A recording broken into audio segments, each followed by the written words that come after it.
This is the February 9th afternoon session of the Portland City Council. Carla, could you please call the roll? Fritz. Here. Fish. Here. Saltzman. Here. Udaly. Wheeler. Here. So here's my usual statement provided. Before we begin, I want to say a few words regarding council proceedings and maintaining decorum. The purpose of these meetings is for people to be heard, for the council to do its business. Everybody needs to feel comfortable and included.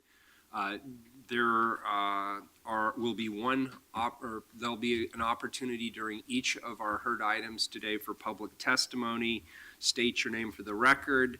We don't need your address. If you're a lobbyist, say so. If you're representing an organization, say so. Don't disrupt the meetings. If you do disrupt the meetings, you're robbing other people of their opportunity to be heard, and you could also be excluded from the council session. Could I ask you, Carla, to please read the first two items? We're going to consider them together. Item 122, consider the proposal of the Institute of International Christian Communications and Rudy Manziel of Bridgeway Realty Resources, LLC, and the recommendation from the hearings officer for approval to change the comprehensive plan map designation for a portion of the site from high-density single-dwelling residential to low-density multi-dwelling residential, and to change the zoning map designation from R5 to R2 for property at 6012 Southeast Yamhill Street, LU 15-280008 CPZC. And item 123, amend the comprehensive plan map designation and amend the zoning map for property at 6012 Southeast Yamhill Street at the request of Rudy Manziel, LU 15-280008 CPZC. Very good. We're going to start off with the city attorney giving us a couple of comments about today's hearing. Hi, good afternoon. This is an evidentiary hearing. This means you may submit new evidence to council in support of your arguments. For council consideration of hearings officer recommendation on a comprehensive plan map, testimony will be heard as follows. We'll begin with the staff report from BDS staff for approximately 10 minutes. Following the staff report, the city council will hear from interested persons in the following order.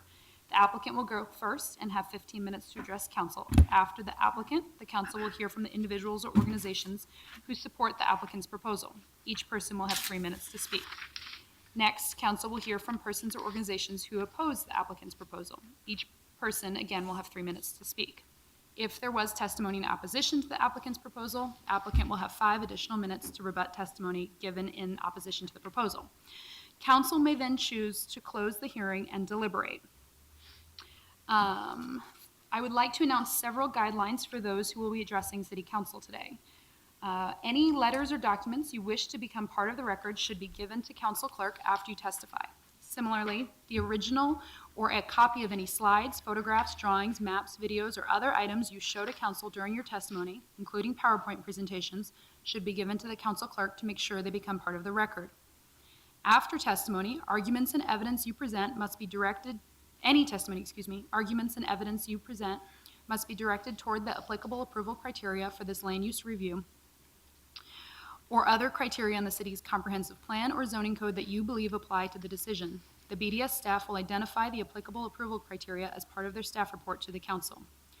You must raise an issue clearly enough to give council and the parties an opportunities to respond to the issue. If you don't, you will be precluded from appealing to the Land Use Board of Appeals based on that issue. Additionally, if the applicant fails to raise constitutional or other issues relating to the proposed conditions of approval with enough specificity to allow council to respond, the applicant will be precluded from bringing any actions for damages in circuit court. Very good. Thank you. Do any members of the council wish to declare a conflict of interest at this time? There are no council members declaring a conflict at this time. Do any members of the council have ex parte contacts to declare information gathered outside of this hearing that they'd like to disclose? There are none. Have any members of the council made any visits to the site that are involved in this matter? None have. Do the council members have any other matters that need to be discussed before we begin this hearing? Seeing none, we will then start with the staff report.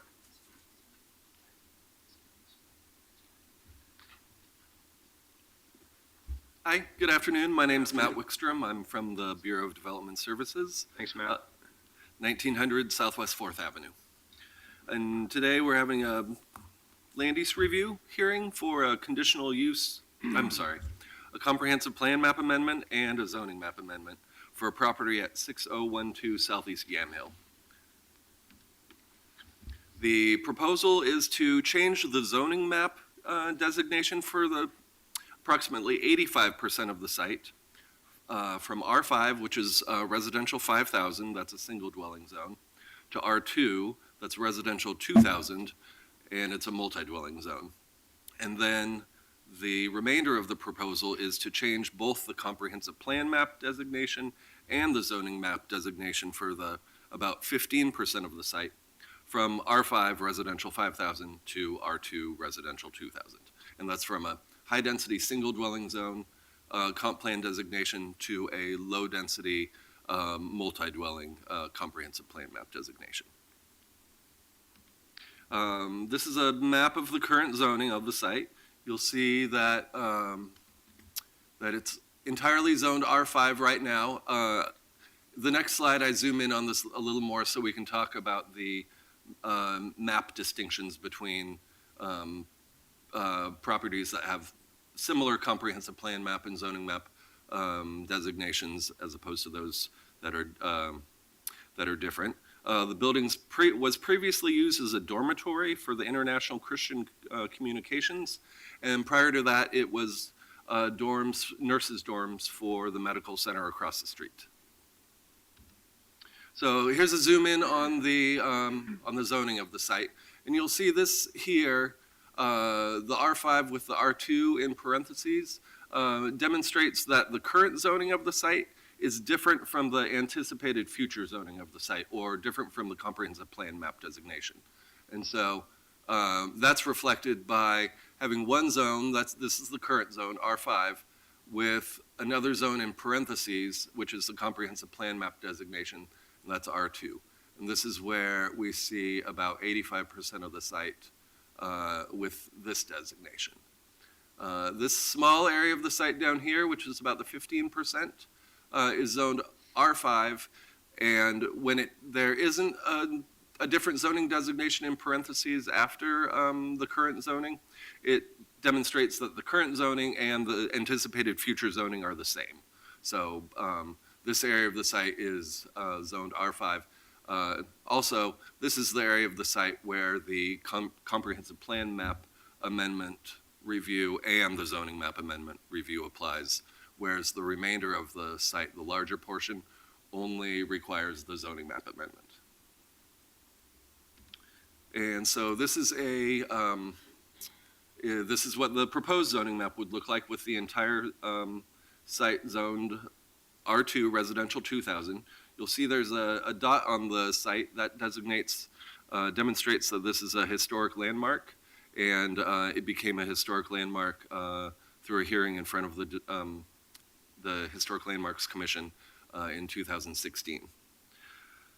And the building is planned to be converted to 76 dwelling units. Those are primarily studios. And because of the historic designation, there's no maximum density applied to the site. It's part of the historic preservation incentives to allow additional density for historic landmarks. And the applicant plans to retain the existing 15 on-site parking spaces. Those are surface parking spaces. And then that's another historic preservation incentive, which is that historic landmarks are required to retain the parking that they have, but not add additional parking if there's additional density or within the project. This is an aerial view of the site, and we'll use this as the site tour. I have some additional on the ground slides at the end if you'd want to see those. But you'll see these are the dorms right here. Here's the small portion of the parking lot that has just the residential 5,000 designation. This is the medical center across the street. We've got a church to the west, single dwelling residential development to the south, and then to the northwest and the northeast of the site is R2, which is multi-dwelling designation. There's some low density, there's some houses and some low density apartments. And then to the north here at the intersection of Yamhill or Belmont and 60th, there's a small commercial node with some retail and insurance office in that kind of development. This is a picture of the building. It ranges from 2 to 4 stories, with 4 stories fronting on Southeast 60th. And then as far as the approval criteria goes, the comprehensive plan map amendment approval criteria is found in 33.810.050. And this approval criteria has to do with requiring the proposal to be consistent and on balance with the goals and policies of the comprehensive plan. And this is today's comprehensive plan, not the updated comprehensive plan that's expected to go into effect in 2018. And then the zoning map approval criteria is found in 33.855.050. And that criteria requires that the proposal show adequacy of city services to support the proposed zoning. As far as the findings go, the comprehensive plan map amendment approval criteria were found to be on balance, equally or more supportive of the comprehensive plan. It satisfies Metro's requirements. The proposal provides more opportunities for housing and housing types. The proposal is consistent with transportation policies and objectives. And the overall project will be consistent with surrounding development. As far as the zoning map amendment goes, the proposal meets the approval criteria for base zone changes. The proposed zoning is consistent with the comprehensive plan map designation. And the city bureaus found that the site has adequate public services for the zone, and BES added a condition of approval regarding stormwater management. And both PBOT and BES are here today in case there's any questions about that condition or any questions about transportation-related findings. At the hearing with the hearings officer, there are testimony from 4 individuals. The testimony focused on pedestrian safety, increased traffic, and parking. In reference to parking, I believe the applicant has additional parking-related information that they would like to submit into the record. As far as pedestrian safety goes, PBOT's response at the hearing was that, yes, there potentially could be pedestrian safety issues. However, they're not related to this proposal, and the appropriate channel would be to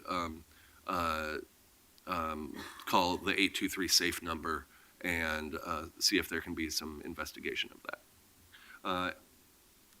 And then in conclusion, the hearings officer recommended approval of the comprehensive plan map amendment to change the designation from high-density single dwelling, that's R5 or residential 5,000, to low-density multi-dwelling, that's R2 or residential 2,000 for the landlocked segment of the site. And then the hearings officer also recommended approval of the zoning map amendment to change the zoning from R5 to R2, and that's consistent with the 2035 comp plan update. Oh, I should also have pointed out that the comprehensive plan update that's expected to go into effect in 2018 proposed this same change of the entire site to become R2 zoning. So this would almost just be a sort of stopgap measure so the applicant could move forward with the project prior to that change going into effect. And that concludes my presentation. If there's any questions, I'm happy to answer them. Good. Okay, Thank you. That thanks. was thorough. Now we'll you. hear from the applicant.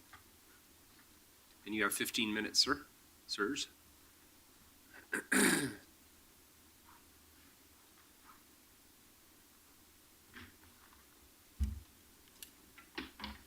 I ask a question of legal counsel? Does the time allotted, I assume we have to be fairly specific about the time allotted. Does that include questions and answers or no? You have discretion to adjust the time so that you can ask questions and answers. So Very good. I think we just set it out so the public knows, but you have discretion to. Okay, thank you for that clarification. Sorry to interrupt, and if you could just state your name for the record, you don't have to state your address. My name is Rudy Munzel. That's spelled, last name is spelled Munzel. There was a spelling error on the application, but that's the proper spelling of my name. I'm an investor and representative of Reham 6 LLC et al. And we're a small Portland investment group requesting rezoning of 6012 Southeast Yamhill from R5 to R2 for proposes creating desperately needed workforce housing in Portland. Thank you to the mayor and the city council for considering our request today.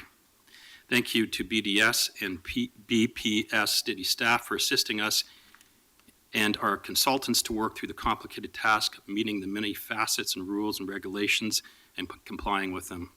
Thank you to our consultants from the Booking Group, Lancaster Engineering, Heritage Consulting, and Dave Rodeback Architects. The report you've seen will be better explained by your staff and the consultants beside me than I can possibly do. What I would like to contribute to this is explaining some of the more intangible merits of this project that may not be obvious to you or be in the report. However, I think there are aspects that you may want to consider when deciding on a thumbs up or thumbs down vote towards our rezoning request. In addition, I'm happy to attempt any answers to any of your questions afterwards. Our ownership is a private, small group of mostly Portlanders that have invested their personal savings, along with myself, in projects that my business partner, Gary Oka, through the company of Bridgeway Realty Resources, LLC, have found and created into business plans that are not only profitable, but consider from their very inception important concepts that parallel the City of Portland's goals and the unique personality that Portland has. We use no public funding in our projects. I think we are an example how private enterprise can provide much needed resources in a respectful and considerate fashion and fit into the Portland fabric while putting no financial burden on the taxpayers of Portland. We are not a fund. We are not a large corporation from outside of Portland that comes through and then disappears after imposing projects on Portland that fit the corporation's ideals but unduly consider the city's needs. It is with some pride that us and our investors can look at our past projects that add to the Portland livability. Our business plan is to provide workforce housing, respect the environment, and preserve buildings that are often on the cusp of demolition and have apparently come to the end of their useful economic life. With careful thought, we adaptively reuse the building that can add to the betterment of Portland. And some important elements of this in our work are historic preservation that keeps the fabric and livability of our neighborhoods intact and is almost always appreciated by the residents. This respects not only the feel of the neighborhood, but guarantees that it will be for so many future years, as the new laws that were recently enacted make it almost impossible to tear these buildings down at a later date. This project is in the process of going through historic registry. We create workforce housing that considers income brackets. We have done this long before some of the new regulations like inclusionary housing and other recent rules moving the cost of annual rent increases up by more than 10%, well before they were enacted. We believe in creating rental units that we have a duty to understand the wide spectrum of the users and formulate our business plan around that, and not a narrow top market user that has an earning capacity that is much higher than most Portlanders. Some environmental considerations are also taken into account. Environmental considerations are also an important aspect of our plan. Adaptive reuse means preventing our landfills from being unnecessarily filled. Although our projects don't receive official LEED certificates that most other new high-rise towers receive, we think that we are much more friendly to the environment than these projects. Most modern environmental analysis recognizes that newer buildings usually mean clearing old sites of old buildings. These discarded buildings unnecessarily fill and pollute our landfills. In addition, many of the new buildings using concrete add a tremendous amount of CO2 to our environment when cooking the lime to create the basic ingredients for concrete. On the other hand, doing the extra work to figure out an adaptive reuse avoids these damaging actions.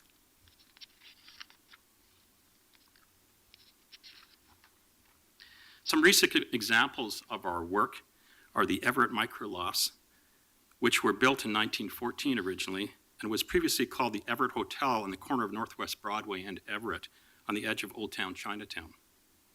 The second and third floors were at the time, 2010, vacated for over 6 years. The roof was falling in and it was in fact raining in the building. The building was ready to collapse. We bought it and converted it to microloft apartments. It's now called Everett Microlofts. And it has 18 workforce housing units on the top 2 floors and retail on the bottom floor from locally owned businesses. It was also placed by us on the historic registry to preserve it. Another recent project of ours is Mississippi Court Apartments that previously was a drug and rehab center for single mothers run by LifeWorks.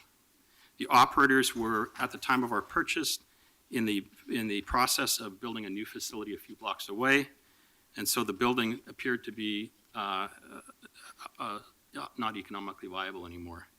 We converted it to 42 workforce apartment units and went through an occupancy change. Sir, can I just jump in for a second? This Yes. won't cut against your time.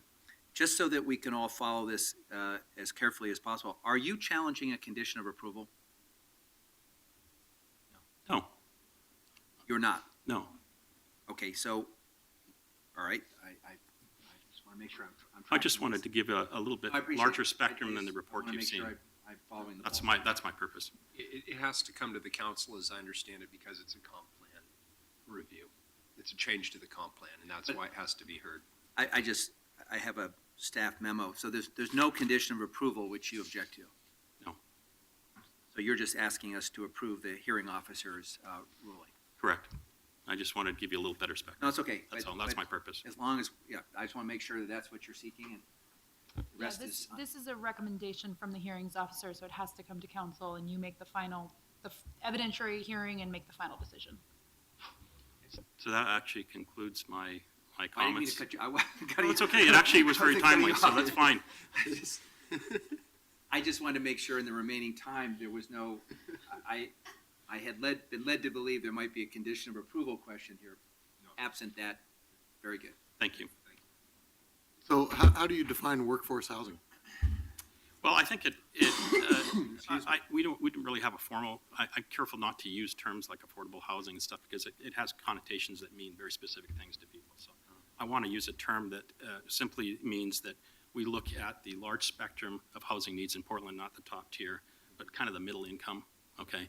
We try to fit in that. Give you a firm example, we're planning on putting 76 units in this apartment, and they're going to be right around 1,000, some units below that, some above that. Okay, so that's affordable for most people. Generally, you think of housing needs to be no more than 1/3 of your income. So when you start looking at incomes and saying, what can you spend? That's really the largest part of this market segment. So that's what we focus on. That's what we also focused on and provided in those other 2 projects, Everett Microlofts and Mississippi Court Apartments that we've already finished a couple years ago. Thank you. Is the building currently occupied? Which one? The building that was seen that, It has some applicants. We bought it from Worldview. That's also ICCS or whatever it is. ICC. Yeah, sorry. So they do occupy a little of the building right now. They're in the process of moving out, so they are finding other, their business plan changed really because of actually what happened in 9/11. It's a long story, but that it's not viable anymore. it's So they're mostly vacant. empty is what It's you're telling me. largely empty, but not empty. Did you gentlemen have anything Yeah. else to add? Great, thank you. My name is Chris Hagerman, Hagerman. With the booking group, we're the land use planners for this. I only have a couple of quick comments, and then I'm going to turn it over to our transportation engineer. I wanted to thank staff. All the Bureau staff have been very helpful in helping us navigate all the options and procedures for getting to this point. I wanted to mention that currently, up until they purchased the building, it's operated with a conditional use for 90 residents and office space for 10 office workers as well as teaching. So the goal is that this project, this conversion of use to apartments won't be a significantly increase, if at all, in the intensity of the use of the building. So from the neighborhood perspective, there shouldn't be a change in how they interact with the neighborhood. There shouldn't be a change in how it feels. The students, because they're on the school cycle, I think they started to move out probably last year at the end of the school season, I would expect. So, and at this point, I'd like to turn over to Mike Ard of Lancaster Engineering to talk about parking.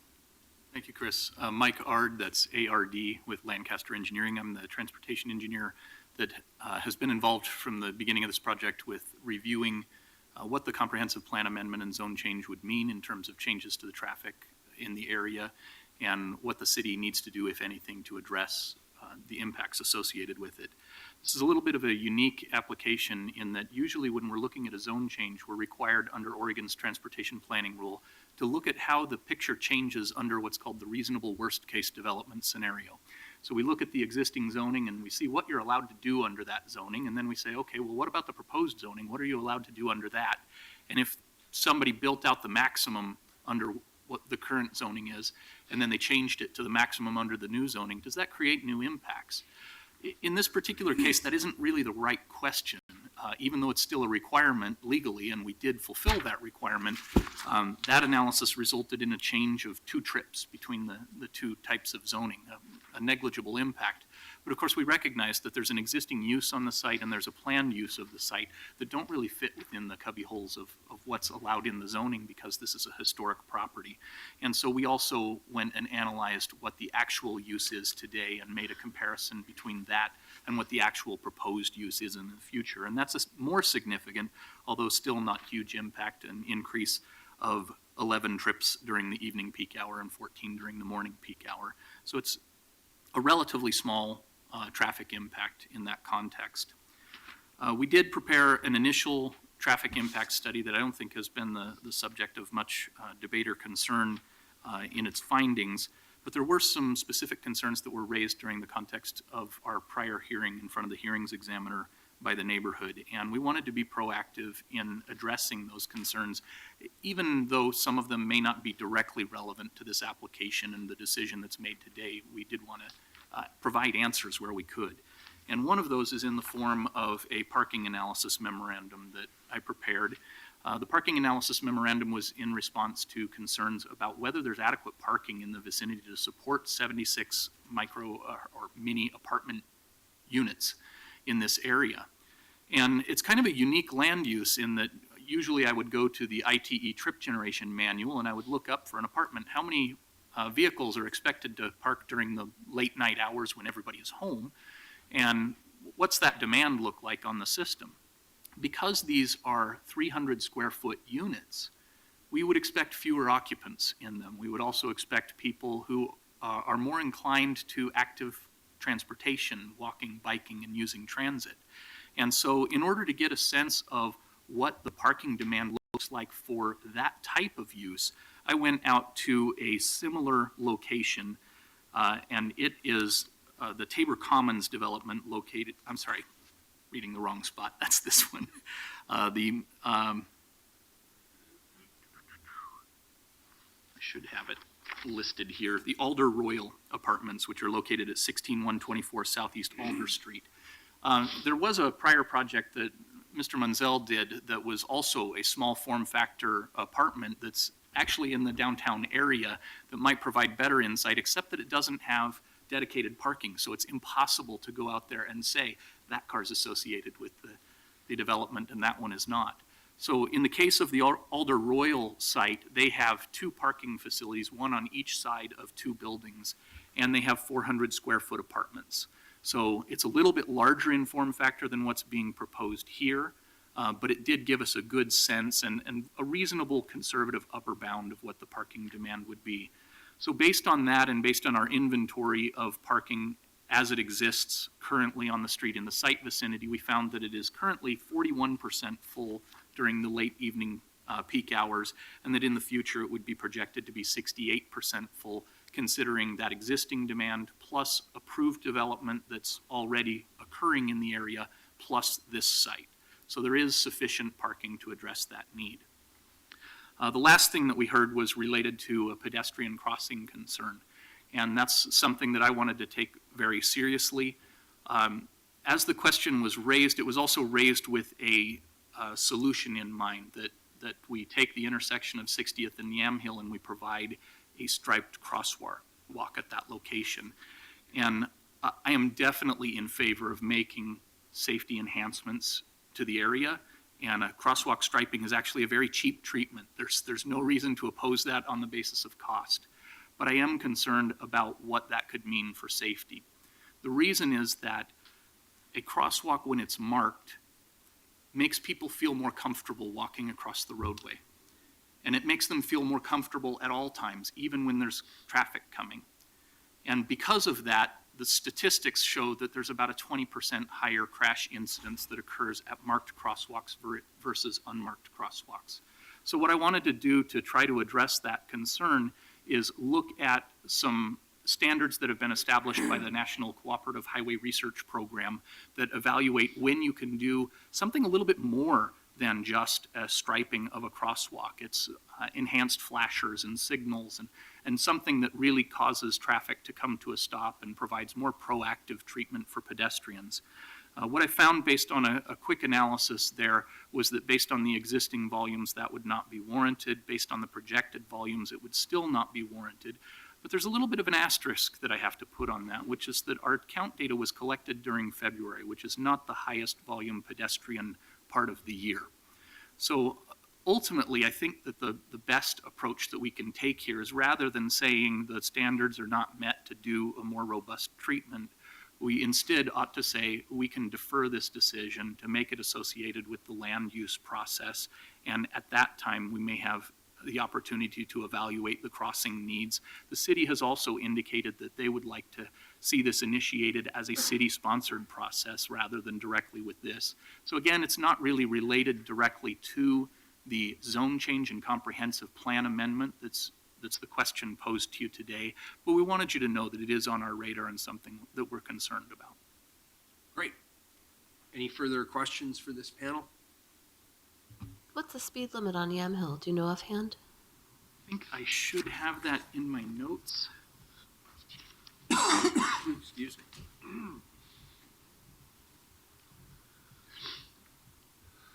It's not. It's not vital if you don't have it. I am just interested in the crosswalk question and. According to my notes, it is an unstriped paved road allowing for two-way traffic and has a residential district statutory speed of 25 miles per hour. Great, okay. Great, thank you. So the way these hearings work, it's fairly prescribed in terms of public testimony. First up for 3 minutes each are any supporters of the applicants. Are there any people here? I add one thing because I'm not sure whether you were asking the question you meant to ask there, because you asked about the speed limit on Yamhill, and 60th is the one that they wanted the crossing going across, so that is a 30-mile-per-hour speed limit there. Thank you for the clarification. Is there anybody here who would like to testify in favor of the proposal? No one else signed up besides Good. Mr. Ard. All right, very good. Is there anybody here who would like to testify in opposition to the proposal? Mayor, I just have a staff question, if we Sure, could. you before we- bet. Before we move to a recommendation. Yes. Thank you And for, if I may, Commissioner, we don't have any public testimony, so we are at the council discussion part, so this is the appropriate time to ask any further questions. so thank you for your excellent and succinct presentation. I just have a question, because you sort of foreshadowed something which I think we're going to see more of, and I just want to make sure I understand procedurally how that happens. Because you said that in the comprehensive plan that we adopted last year, we actually changed the zoning on this site. Correct. Now, that probably was not, we had not probably adopted that change prior to the filing of this application. But the question is, what happens to all those property owners that hope to have our comprehensive plan adopted by LUBA and therefore made the law, in a year or two, who are in this interval? Is this the process to act in the interim, or is there some other process they could also pursue? This would be the process to act in the interim if you want essentially to speed up your proposal. We've worked with the city attorney to craft language to warn anyone who's applying in this window for a comprehensive plan map zoning map designation, that if it doesn't match what was adopted by council, and which is going to go into effect in 2018, that you could potentially have a zone change for a short period of time and then have it change I again. see. That's right, because actually, there's no we have no crystal ball on actually what's going to happen at the end of the process. I mean, Luba could reject parts of our comprehensive plan, presumably. But it just occurred to me as I was listening to you that we may well get a lot of these kinds of applications during this interval. That's true, and I asked the applicant about that, just wondering, why would you go forward with an expensive land use review like this when you know that the zoning's eventually going to change? And the response I got makes total sense. It was basically holding on to a property like this is expensive, and so the need to move forward outweighs the cost of this review that's really only necessary for a short period of time. Thank you very much. Other questions? All right.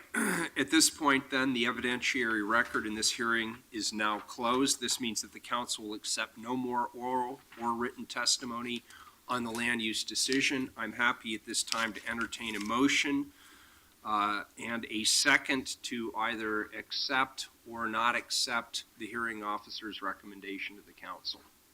I would move acceptance of the report, the hearings Second. officer's recommendation. So we have a motion from Commissioner Saltzman, a second from Commissioner Fritz. Is there any further discussion on this item? Mayor, my guess is that this will not take the city attorney that long to prepare findings. We should probably just inquire. No, and yes, so you could make a tentative vote today and then come back for a second reading. I think How long do you think it would take to draft findings? we have them, so you could also have them change it to an emergency ordinance and vote on it today and not come back for a second reading. Does the applicant have a strong preference? Sooner the better. Time is money, right? So Mayor, I move that we add an emergency clause to the findings. One question from legal counsel, that's a separate vote, correct? Separate motion and vote, yes. Okay, so let's start with that. Got So we have a motion and a second to change this to an emergency ordinance. Any further discussion? And the Carla, reason call the roll. I'm sorry. The reason being that it's in the public interest to do this as expeditiously as possible. Agreed. Carla, please call the roll. Sorry, who seconded? I did, thank you. Fritz? Aye. Fish? Aye. Saltzman? Aye. Udaly? Aye. Wheeler? Aye. And to the main motion, is there any further discussion? Hearing none, Carla, please call the roll. And this is a tentative vote. Oh, no, this is a final vote. This is it. Good. Fritz? Well, thank you. As usual, the staff presentation was excellent and it's gone through the proper process thanks to the applicants who do seem to be considering the neighbourhood's concerns and willing to try to do what they can. And also thank you for preserving this building and putting it to adaptive new use. Aye. Fish?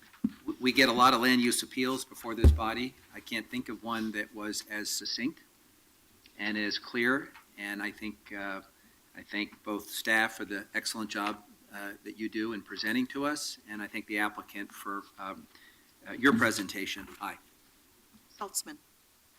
Well, I really appreciated learning about the objectives of Bridgeway Realty Resources. I really appreciate the commitment to historic preservation and to building workforce housing. So I very much appreciate that. And to your transportation consultant, as the new commissioner in charge of the Transportation Bureau, I appreciated the mini lesson there about crosswalks and what speeds and things like that, all these factors that go into a simple decision, or what seems like a simple decision about a crosswalk or not. So thank you for that. Aye. Mayor, point of order, can we just have a friendly amendment to spell the applicant's name correctly in the land use filing? So accepted as a friendly amendment. It's a Scribner's error. We'll fix that. Udaly? Thank you, everyone, for your presentations, and thank you, Mr. Menzel. I appreciate the values you bring to your projects, and I wish more developers would follow suit. Aye. Wheeler? Thank you, everybody, for coming well prepared. I thought that was an excellent presentation. Aye. The hearings officer recommendation is adopted on an emergency basis. The next item up is a time certain at 2:45, so let's take a 3-minute break and we'll reconvene. 2:45? Okay.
noted, which is that we still have to take a vote on item 123, and we also have to have a motion and a second to make that an emergency ordinance. I want to clarify that the applicant has already conveyed the report to the clerk, or that is in process, so we're good to go here. Can I take a motion and a second, please, on the emergency So moved. status of item number 123?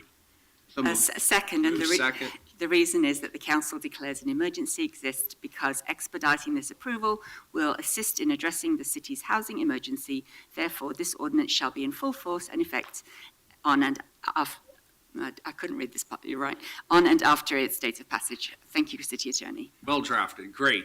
Any further discussion on that piece? Call the roll. Fritz. Aye. Fish. Aye. Udaly. Aye. Wheeler. Aye. And to the main motion, amend the comp plan designation and amend the zoning map for the property at 6012 Southeast Yamhill Street at the request of Rudy Manziel. Spelling corrected, ordinance introduced by Commissioner Udaly, LU 15-28000008 CPCZ. Any further conversation? No. And I need a motion and a second. No, it's an ordinance. Oh, it's an ordinance, very good. Call the roll. Fritz. Well, the Bureau of Development Services can be happy that you have another champion who's paying a lot of attention to the details, so you're in good hands. Aye. Fish. Aye. Saltzman. Aye. Udaly. Aye. Wheeler. Aye, thank you. Completed. Next item, please, clerk. Item 124, Office of Equity and Human Rights, 2016 Annual Report. Commissioner Udaly? That's you. Oh, okay, I'm sorry, there was notes here that you wanted to say something, I apologize. Good morning, good afternoon, whatever it is, whatever day it is, I don't remember anymore. Good afternoon, Thank you, Mr. Mr. Chairman. Mayor, Commissioners. While Mr. Lim finds what he's going to be offering us a little bit later, let me just say it's truly my pleasure to be here and to bring the City Council this annual report documenting the work of the Office of Equity and Human Rights for the past year. My name is Dante James. I'm the Director of the Office of Equity and Human Rights, and almost here on my 5-year anniversary. So it is an honor. These reports are actually not required, but I think it's of paramount importance to the council and by extension the community. Here's the work that has been created, that has created an unprecedented engagement internally and externally, and what this office continues to accomplish in the area of social justice on behalf of you, who were elected to ensure that all Portlanders are treated equitably in how the city does business. This report is somewhat of a milestone because on March 12, 2012, this office opened its doors and began the work of infusing equity throughout the halls of city government. We're knocking on the door of the 5-year mark. And when I first arrived in this city, I was told by some that this office would not last for 5 years. So I and my staff are gratified to still be here, doing this work that focuses on improving the lives of all Portlanders through improving how the city thinks about delivering its services, by first starting with the area and the idea of addressing the disparities that exist for people of color and people with a disability. I would truly first like to thank my staff for their passion, commitment, patience, perseverance, and expertise, and I ask them to stand or wave so they can be publicly appreciated for their work.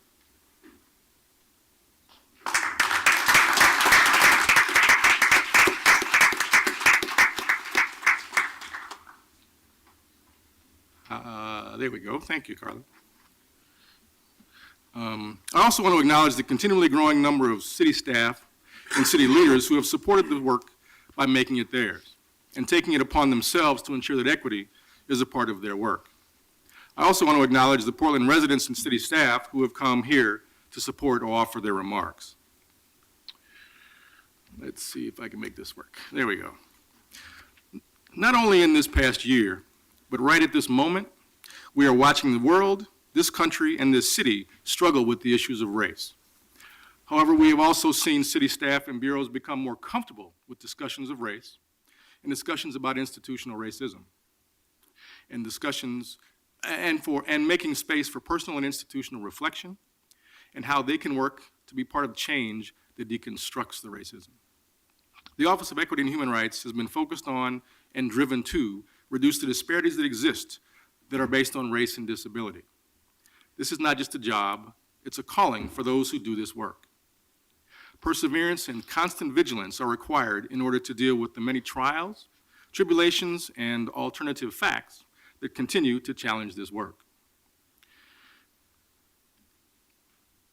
For example, recent data reported just last week in the Portland Tribune, which is doing a series of articles on the history and current racism that exists in the city of Portland as well as the state. They pulled up data that clearly identified the racial disparities that exist in the criminal justice system just in Multnomah County. From police stops to the fines levied for jaywalking, people of color are disproportionately and detrimentally impacted by the actions of the criminal justice system. This office is constantly engaged in working with various parts of PPB to encourage, support, and challenge aspects of their bureau.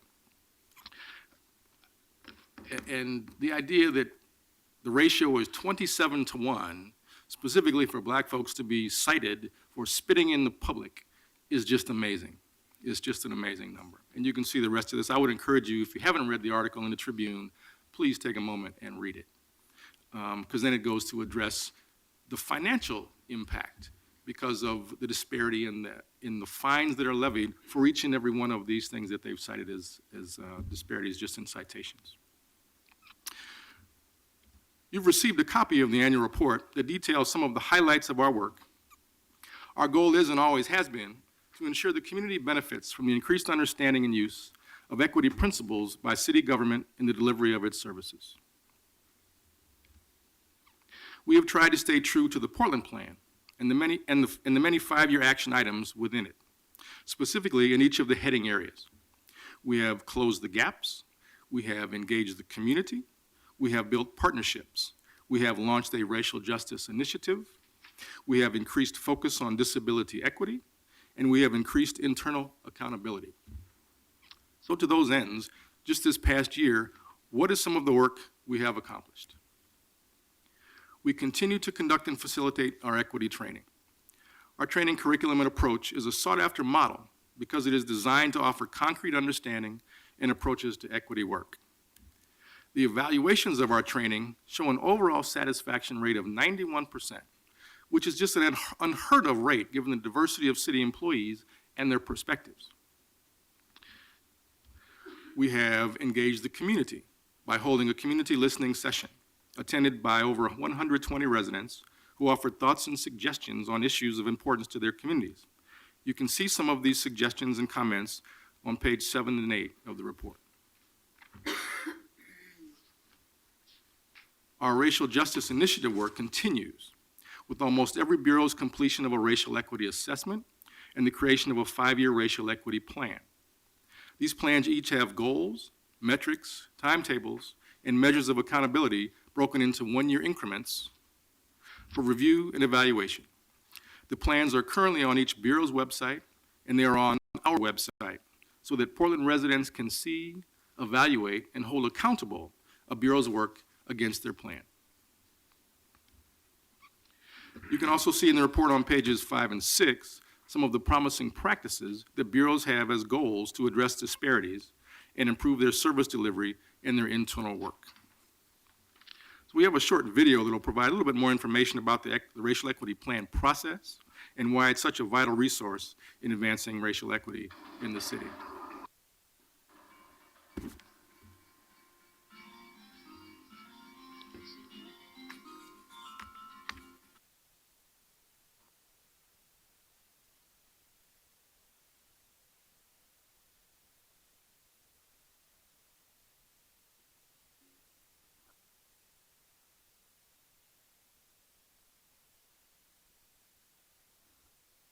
themselves start with outcomes, the city's kind of long-term aspirational goals, and then ask bureaus to create these 5-year objectives, kind of where do bureaus want to be in 5 years? So the purpose of the 5-year racial equity plan is to ensure that the bureaus focus on their internal processes, on the institutional disparities we may have within the system, to look at how we do business with the community, whether we're using an equity lens. Some of the major concerns that we are taking a deeper dive in is making sure that a racial equity lens is used as far as contracting and our community engagement. Those are two of the biggest components of our racial equity plan. Another big theme is community engagement, so everything from just greater access and understanding of existing community services to building partnerships with community-based organizations that are culturally specific, or working with leaders of color to better, design or evaluate programs. The director of the Bureau can continue to provide that focus over time, especially when we do big things like budget and do big things like produce communication plans and hire.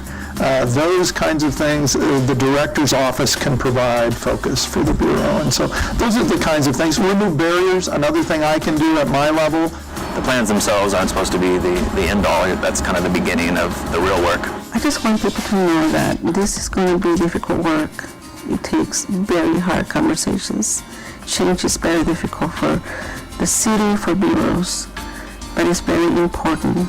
Really, at the end of the day, it's making sure that everyone feels included at the table. The amount of work that the Office of Equity and Human Rights in guiding the bureaus to do this work has been amazing. And I think a more systemic, deep, passionate approach to this from the top, the elected officials, right to line staff, is the only way we can begin to make progress. And so I'm really proud to work for an organization that's taking that kind of approach on this issue.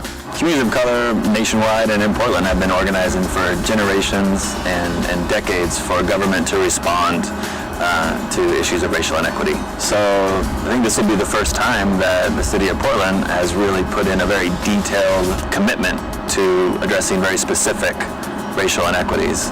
And the measures associated with those commitments are an opportunity for communities of color and staff of color to hold the institution accountable.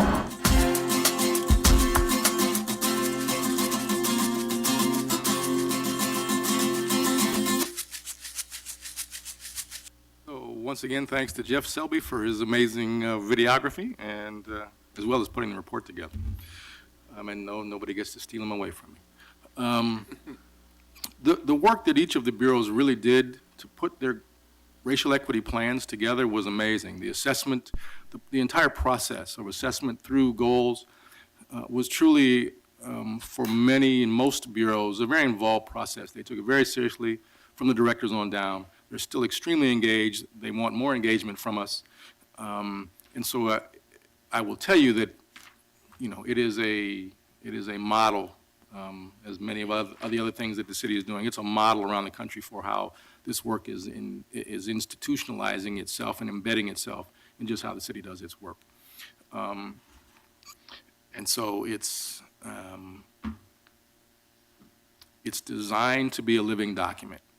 Each of you know every bureau has an affirmative action report that it has to do, affirmative action plan that everybody dreads when they have to do it. They can't wait to get it done, and then it goes on a shelf until the very next year when they have to do another one, or when they're going to hire somebody and they get a report on what their deficiencies are in who they've hired. This is truly designed to be a living document. It's been appreciated and accepted that way, and I really expect that in the next just 1 year, we'll be able to see that the needle is moved in many of the areas that you see in the report that people have highlighted as what they want to focus on. We have continued our work to close the gaps in disparity, with the most recent example being our support of DEEP, the Diverse and Empowered Employees of Portland, which saw the completion of its first annual 9-month leadership development program, initially for women and Latino and African American employees. DEEP has also added affinity groups for veterans, employees with disabilities, and Hawaiian, Asian, and American and Pacific Islanders. The goal being to increase the number of people of color who are managers and or supervisors in this city. The city's workforce overall has increased in significant measure in the last several years, while the percentages of managers of color has remained significantly smaller. And if you haven't looked at our dashboard recently on our website, it will be able to certainly indicate for you by bureau what the demographics are in each of the bureaus, broken down by employment status, supervisor, non-supervisory, full-time, part-time, gender, disability, veteran status. So I encourage you to, if you have not, take a look at the dashboard, the most recent version of the dashboard. It is updated monthly through SAP, so it's truly up to date. And the bureaus always say that it's a benefit as they do what they do in understanding the demographics of who they're serving. We plan on enlarging our engagement on the issue of disability. Portland can become the leader in disability equity work in the same way that it has become a leader in racial equity work. That will require, however, a citywide commitment of resources. In the upcoming budget, we have asked for a commitment of additional resources and personnel to accomplish this. Also, the Bureau of Human Resources will need additional resources to ensure the fruition of their efforts to lead on making this city truly a model employer of people with disability. These things will require your commitment individually and collectively to be not just supporters, but advocates for this work. We continue to build and grow partnerships through our engagement with the Government Alliance on Race and Equity. For example, this office co-hosted, along with the City Attorney's Office, a training by internationally known legal expert John Powell on how the city can move this work forward while avoiding legal pitfalls. Additionally, we're also working with procurement services, the county, and Metro to address the idea of a regional community benefits agreement for minority contractors and people of color in the construction industry workforce. Our office completed and trained city staff on the use of a racial equity toolkit. And there are currently 8 bureaus that are using it on various projects as pilots to evaluate how to improve equity outcomes. Additionally, we supported and worked with the Human Rights Commission as it dealt with considerable community pressure in preparing its recommendation to the city's Committee on Socially Responsible Investment. I'm sure you remember that process. In conjunction with the toolkit, our collaboration with the Budget Office and our equity budgeting process continues to be viewed as a model for other jurisdictions. Just by example, I've been asked and invited to come to New Orleans later on this spring to meet with city leadership to help them to create a very similar approach. At the end of last year, the deputy mayor and a couple of her staff came and sat in my office for an entire day going through what and how my office functions and what we've done with the city and what we've embedded in the city, and they're in the process of now rolling out their own equity work in their equity office and really want to see how it can be tied to budget work, because if you know it's important, follow the money. So they're really trying to engage in an equity process around their budgeting. The office became the oversight bureau for the city's Equitable Contracting and Purchasing Commission, bringing the number of commissions the office is responsible for to 3, including the Human Rights Commission and the Commission on Disability. The commissions take a considerable amount of time to properly support and staff, with the important expectation for each of them to advise you in the subject areas. Moving forward, as I mentioned, we are preparing to expand our work in the areas of disability equity and have asked for, in the upcoming budget, additional staff, more than the 1.5 we currently have to do that work. We're also asking for support for a centralized model for continuing the racial equity work that we do. In the 5 years of this office's existence, we've received no budget increase. We have only had our budget cuts that were offered and subsequently taken. We've taken on additional programs, some with no accompanying staff, or received staff with a new program, but nothing to support increases to our core mission. Our goal with this new model is to provide specific liaisons to each bureau in a similar manner as the Budget Office does or as Human Resources does. Many bureaus have their own internal HR person or budget person, but both HR and CBO set the standards by which this work is accomplished. I'm asking that equity be given the same consideration. This is not to take away from the work that's currently being accomplished by any one person in any bureau with the title of equity manager. But there's not even a dotted line to my office for that work. And my office doesn't necessarily know some of the work that's being done. Case in point, several bureaus have brought in outside consultants or trainers at a cost of several $1,000s. Some of the work might have been done by my office, some maybe not. However, not knowing what the content is, what the approach is, whether there could have been efficiencies in sharing between bureaus, had we known, or some bureaus that want their own specific individuals to manage their equity plans, creates disjointed work and creates more silos that exist as we try to then narrow those silos. So I ask you to consider the efficiency and greater effectiveness of a centralized model. Before I introduce now our invited speakers, I would like to introduce you to Matt Lim from the Bureau of Technological Services Enterprise Business Solutions. He's going to introduce to you an amazing tool that will be part of OEHR's website.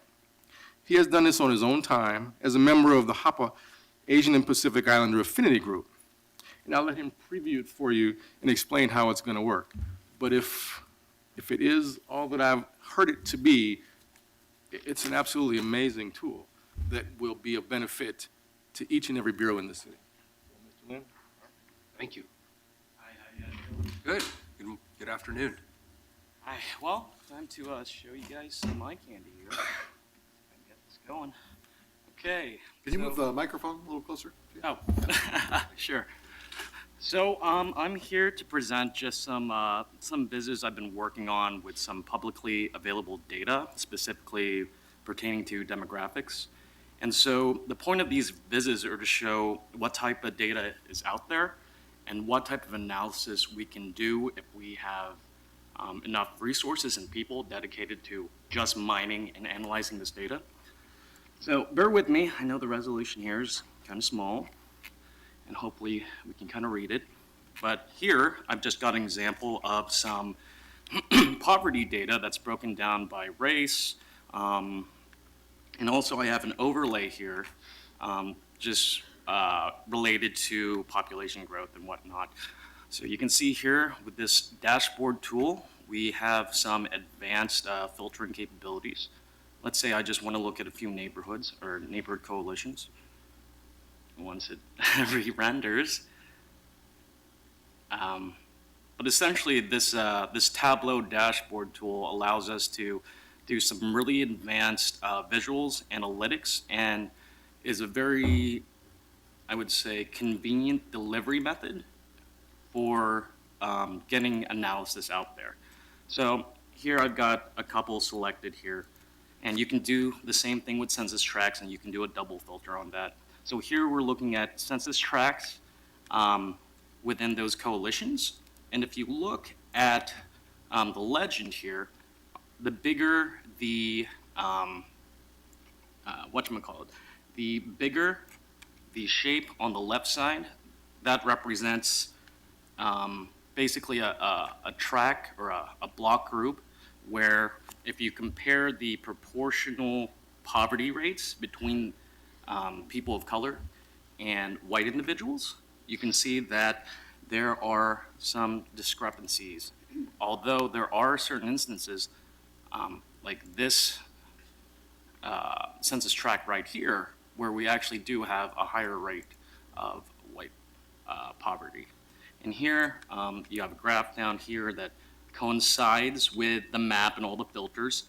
So, as you can see, those few neighborhood coalitions I selected from the filter up top filtered the graph below. Now, if I want everything, I just go back up here, click all, and there we go.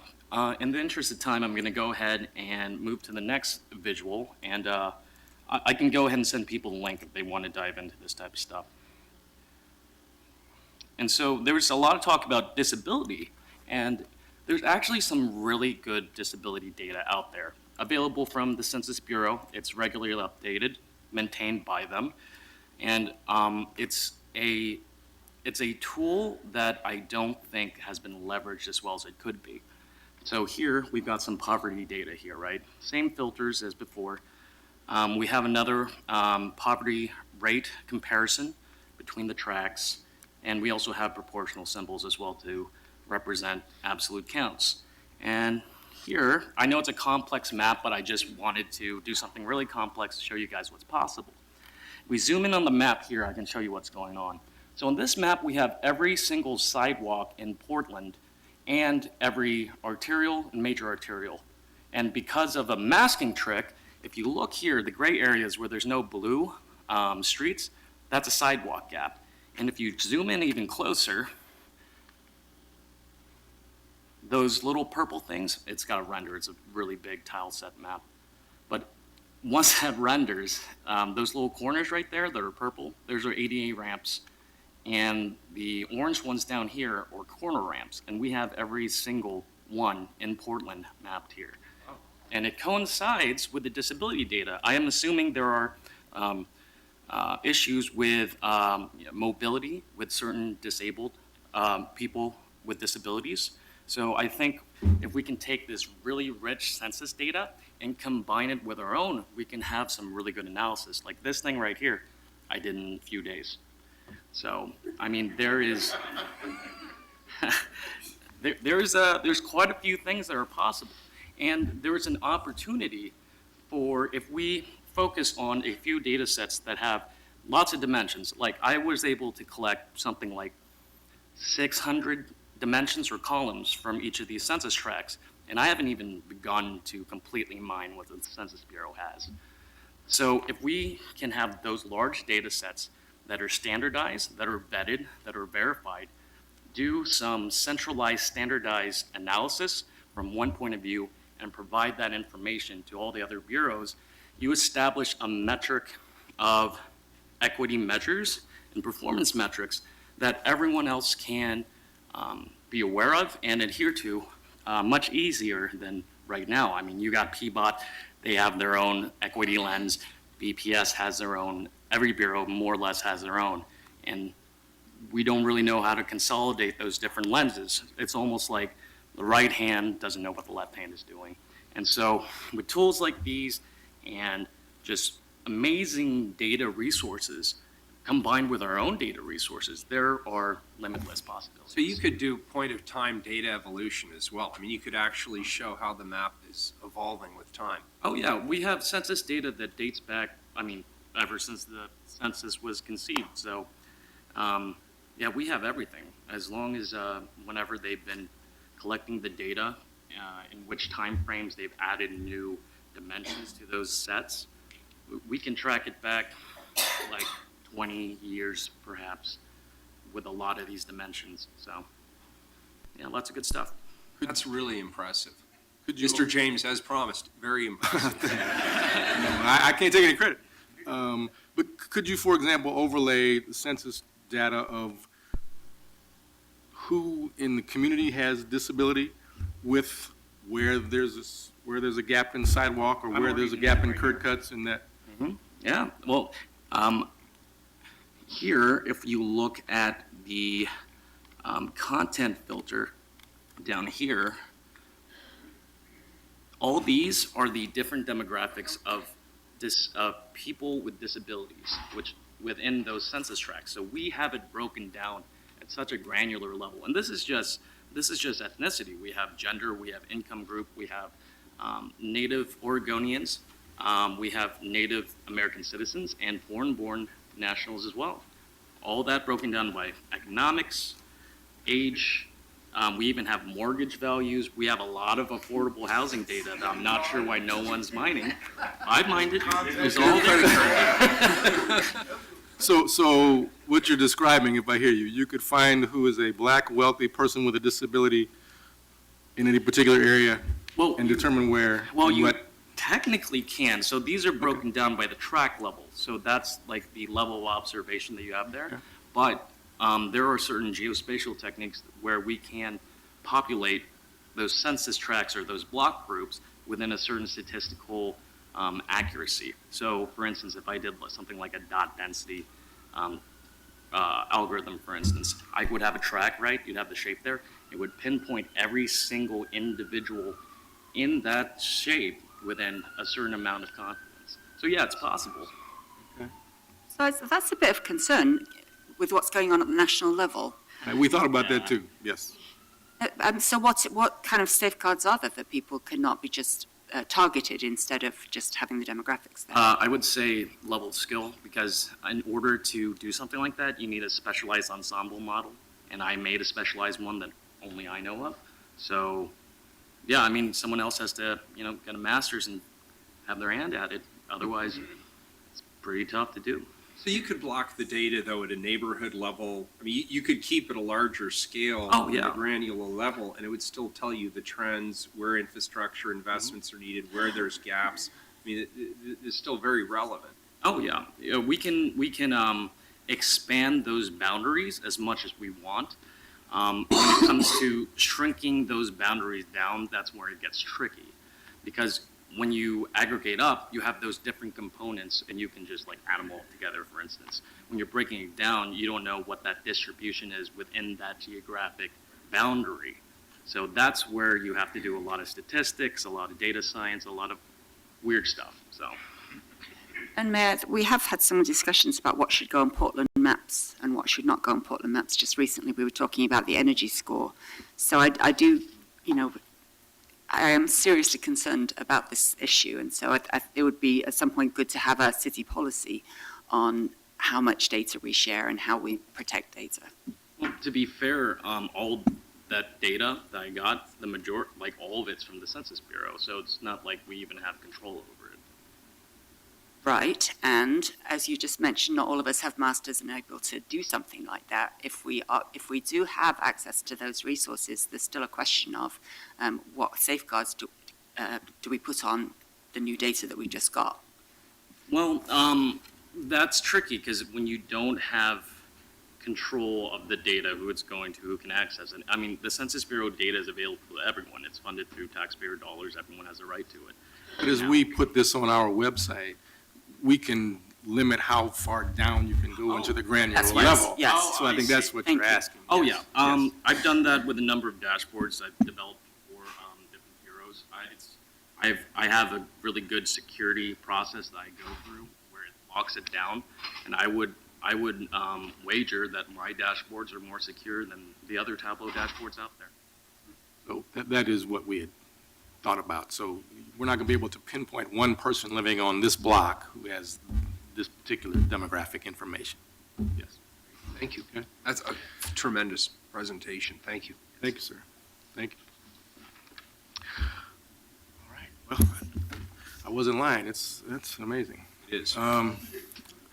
So that's essentially the report. What I will continue to say and sing the praises of this office and my staff is that this office clearly and truly continues to be a leader in doing equity work around the country.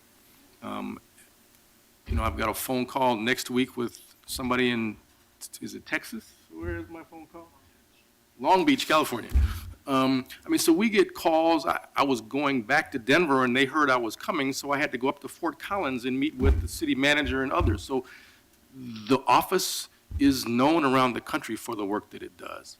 And so I truly hope that you can understand and respect. It just seems like we just keep rolling out what we do. This has happened in a short time frame in 5 years. Seattle is kind of the OG doing this work. They've been doing this now for 12, 13 years, I guess. In some ways, they are ahead of us. In other ways, we're ahead of them. But I think between the two, we are absolutely leading the way and are the models for how this work gets done across the country. And certainly, nobody else is specifically focused on disability in the way that we are. Can I just jump in for a second? Yes. Because a little bit of history was just made. The Ninth Circuit Court of Appeals just rendered their decision, and it was a 3-0 decision upholding the state of Washington's, Wow. the federal judge in the state of Washington blocking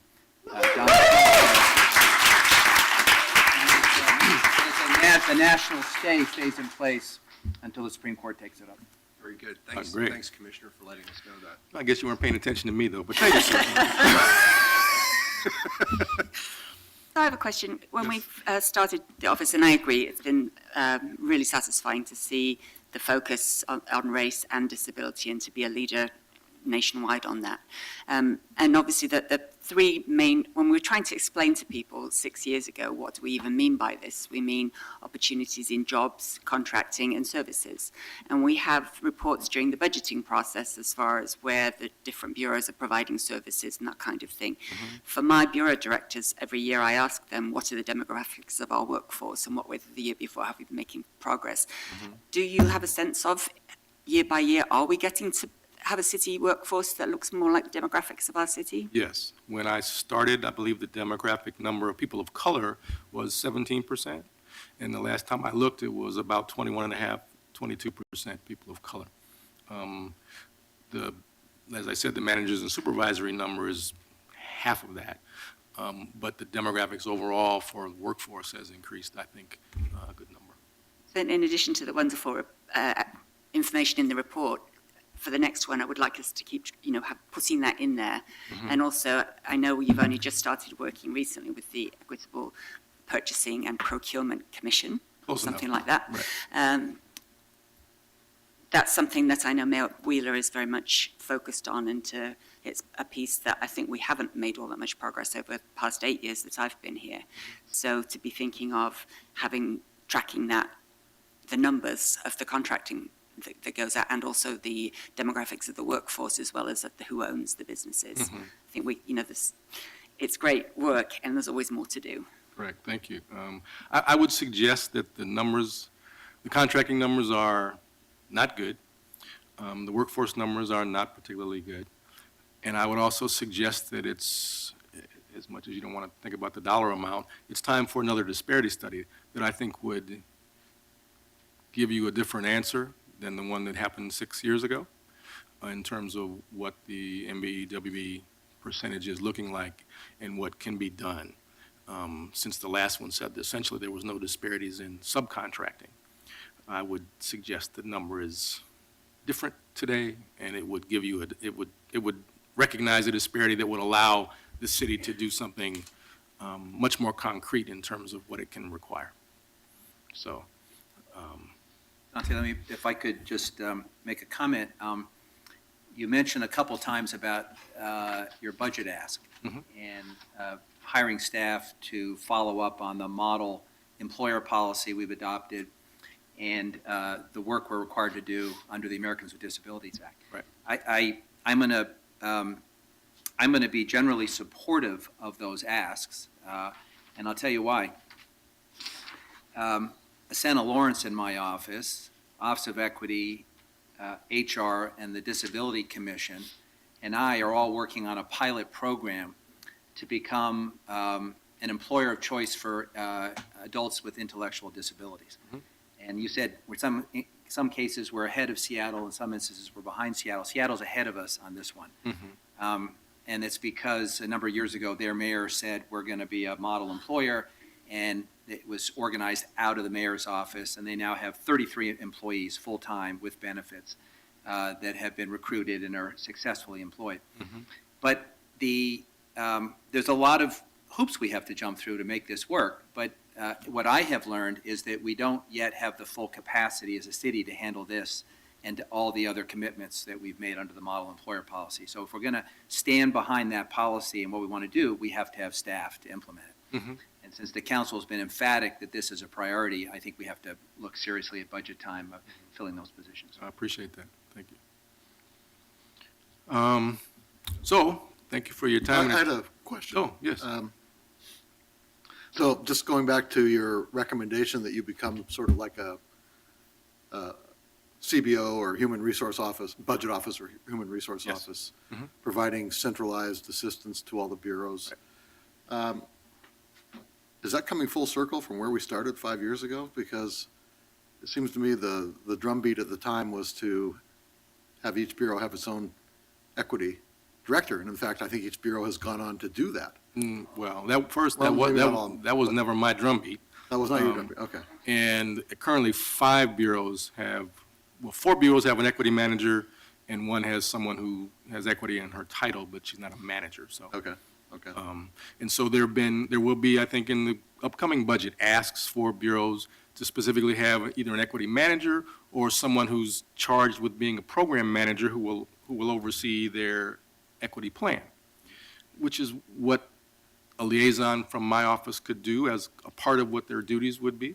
Right. And so that's really what I think the centralized model will be able to do, is provide that level of service and greater engagement with a specific bureau to understand how they do what they do and what their needs are, in the same way CBO does it now or HR does it now. So in terms of efficiency, it saves, I think, money from each bureau now having to find money or ask you for money for a new person, when it could be centralized in my office for consistency and commonality of the work and the oversight of how it gets done. And then the other question I had was,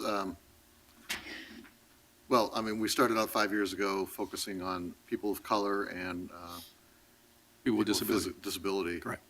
Is it time to, 5 years later, is it time to expand that universe of where we're looking? I would probably just say watch TV and say no. That the opportunity to focus allows then, I would suggest that the reason that the ease of the restroom issue of gender, not gender specific, was made easier because we'd already have these conversations about equity for the last 4 years. And so I don't think it's time to expand because it's still too easy for everyone to default to the next conversation of let's talk about class, let's talk about gender, let's talk about something else, and ignore the issue of race, even though it's just so preeminent and prominent in this country currently. So I would say no, even though I get that question quite a bit. I would say it's still not time, that we need to maintain a focus on addressing this. Thank you. Commissioner Fritz, I have a question for you. Dante said something interesting earlier, where he said that there's no requirement for an annual report, but he's brought one forward. When you led the effort with then Mayor Adams, did we not mandate an annual report? And if not, should we at some point amend that? I think any equity director in his or her right mind would want to bring an annual report, because clearly we need to have these conversations. You know, Commissioner Salzman just said, are we done? The answer is clearly not. Also, we want to invite all of our friends and sometimes people who are concerned about us to be able to come in for a public hearing to say, this is how we think it's happening, and these are what the community wants to see, because we're still very much focused on city staff, city programs. We're not where we need to be there yet. So in terms of broadening our outreach and doing work in the community, that's not what the focus of this particular office is supposed to be. The only reason I raise it is that we mandate annual reports for just about everything. So I don't want this omission to indicate that this council doesn't have a strong desire annually to have you come out with a report and then a follow-up on progress. No, I appreciate that. And I might need to double check. I know that there was a requirement for within the first 6 months to have a report. I just don't recall that there was one required every year, even though it was what I was going to do anyway, so. There were some people who thought we wouldn't be there after 6 months. Exactly. For the record, Commissioner Ritz, I didn't say, are we done? I suggested we expand. Are we ready to expand to look at other issues around equity? Not to declare victory with race and physical disability. Yes, I apologize. My wording was incorrect. And I think, Commissioner, that we have, I mean, when you look at the gender, neutral restrooms, there are the conversations. And when we talk about, the budget equity tool, our focus is race and disability. Well, what I tell the bureaus all the time is that's not your focus. Your focus is equity broadly. And so using the tools that we provide, you can substitute any identity you want and work through the same process to address issues of any other issue. So that's kind of how we approach it. Okay. So at this time, I'd like to introduce our invited speakers. I have a few, after which there may be some individuals sign up to offer remarks, and then after that, I'll be asking you to accept the annual report, and then be happy to answer any more questions that you may have.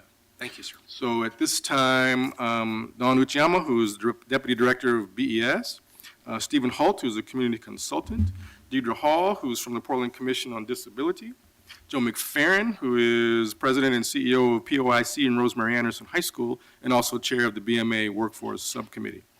Musa Olol from the Somali American Council of Oregon woke up ill this morning and asked me to relay his apologies, and also send me some remarks just some very brief remarks that I'll also read to you when we're done here. So I'll let them go. Thanks. Thank you. Mayor Wheeler, Commissioners, I'm very pleased to be here today. Sorry, I have a little bit of a cold. I'm Dawn Uchiyama, the Assistant Director, newly appointed Assistant Director at the Bureau of Environmental Services. And on behalf of Mike Jordan, Director Mike Jordan, and my Bureau, I'm very pleased to offer our strong support for the Office of Human Equity and Human Rights and acknowledge this important milestone with their annual report. OEHR has provided great assistance to BES while developing our equity plan and has served as a really steady guidepost as we've navigated our way through the cultural transition that's happening in our Bureau from planning to implementation. We're moving into implementation. And to that end, I just want to highlight a few things. With Commissioner Fish's leadership, we've created the position of Assistant Director and now have dedicated management in my position to guide employees and guide the equity work that we do to tie back into the central model that OEHR has created. And we have recently rechartered our Committee for Equity and Diversity. We've had a committee for 10 years. We've rechartered it to meet the goals that are now stated in our plan. We have money in our budget set aside for our equity work, and we're continuing to build off of the great community relations that we've had over the years with programs like the Community and Watershed Stewardship Program, our tree planting program, Portland Harbor, and more recently, our strategic plans. So we have a number of great programs that we really are looking to advance our community relations around equity. And looking forward, we're really looking forward to participating in innovative recruitment and contracting practices. There's a lot of potential there for us, and we're signed up and ready to go. So this work would not be possible without, or is coordinated without the work of OEHR's institutional framework and leadership, and we're really looking forward to making more advances in the years ahead. Thank you for your time. Thank you. Good afternoon, members of council and mayor. Thank you for having me here today. My name is Deidre Hall, and I'm the newest appointed commissioner with the Portland Commission on Disability. I've been volunteering with the commission since June of 2016 and became an official member in October. I've been asked to speak about the importance of disability equity work that OEHR and the commission do for our community. I can tell you that I'm continually impressed by the dedication of OEHR's staff. Nicole Sharon, who serves as our advisor, is also involved with several major citywide policy initiatives in other bureaus. I know this because she's constantly bringing us new things to work on or asking us for feedback on surveys. Dante James makes time to have a presence at our meetings and has met with various PCOD commissioners. And my fellow commissioners are all very passionate about making Portland the most inclusive city. In my short time on the commission, I've been involved with making recommendations about drive-through zoning, downtown street improvements, ODOT's transition plan, infill housing recommendations, and helping to restructure PCOD. My fellow commissioners have been working on the city's model employer policy, advocating for more disability resources for ADA Title II compliance, and a checklist for bureaus when hiring disability awareness trainers. Now more than ever, it's important that the voices of the disability communities are heard. Portlanders with disabilities are entitled to accessible housing, employment, transportation, education, and recreation. OEHR, PCOD, and the members of council have a great opportunity in the coming years to set the example and inspire other cities to follow suit. Thank you. Thank you. Good afternoon, everyone, and hello, commissioners. Mayor, I don't think we've met yet. I'm Dr. Stephen Holt, and I own a consulting company called Tri-Excellence, and in that capacity, I'm certified as a DBE or gone through that MWESB process, which I'd love to talk about it sometime all by itself. But today, I'm here to speak specifically for the Office of Equity, and I'm going to kind of have a twofold approach. I'm going to talk about the office itself, and then I want to talk about equity as a whole very briefly. The office itself, I think, has done a phenomenal job in the present structure, with a charge to train and educate and work with all of the bureaus under its current governmental system without any direct response or accountability of those bureaus. Then to do that work, I think to have accomplished what it's accomplished is nothing short than miraculous. With the staffing and the challenges they have to do what they do, to be sitting here at this moment and having moved the needle as far as the needle has been moved is tremendous. But to go from 17% to 21% or 22%, while that is worth celebrating, it's still a far cry from where we need to be. I think we'd all agree with that. And so to respond, and I hope I'm not speaking out of turn, but to respond to, is it time to focus on or engage around something broader? I think what really should happen is we focus the lens even more intensely to make sure that we're reflecting the needs of the community and the needs of the city. And so the staff is a passionate staff and a very talented and capable staff.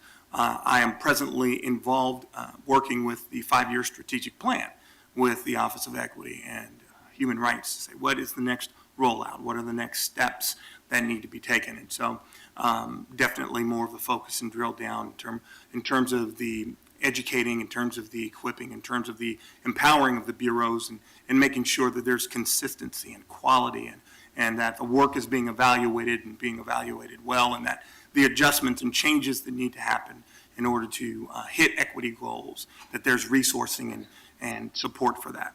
So I'm a strong advocate and a strong believer. Part of the challenge with the Office of Equity is that they are so stretched from my perspective. And so there's an element that is extremely important, and that is community engagement. How does the community engage with the Office of Equity?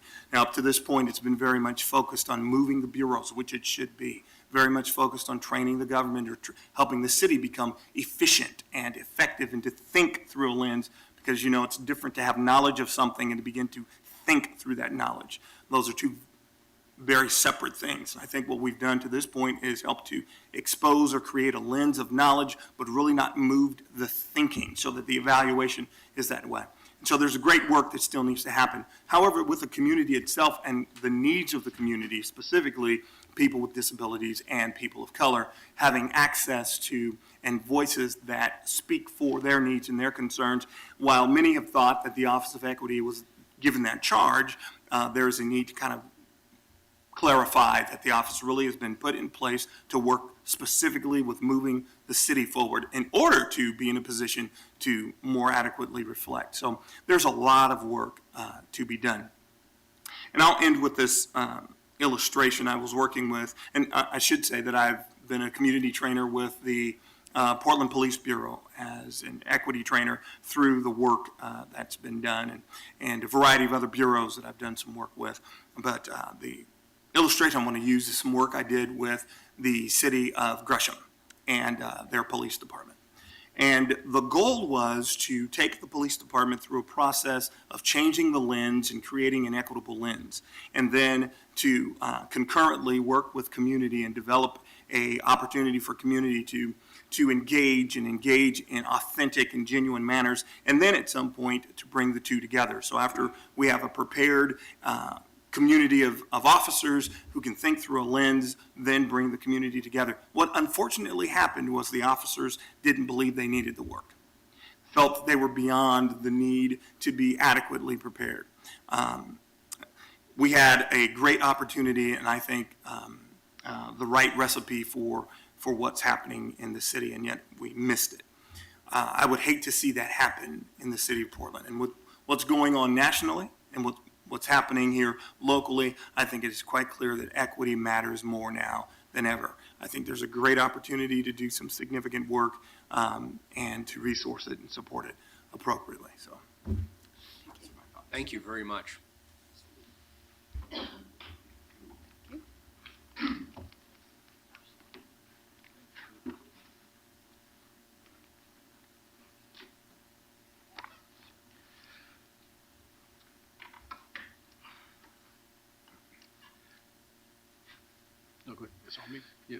Good afternoon, Mayor, council members.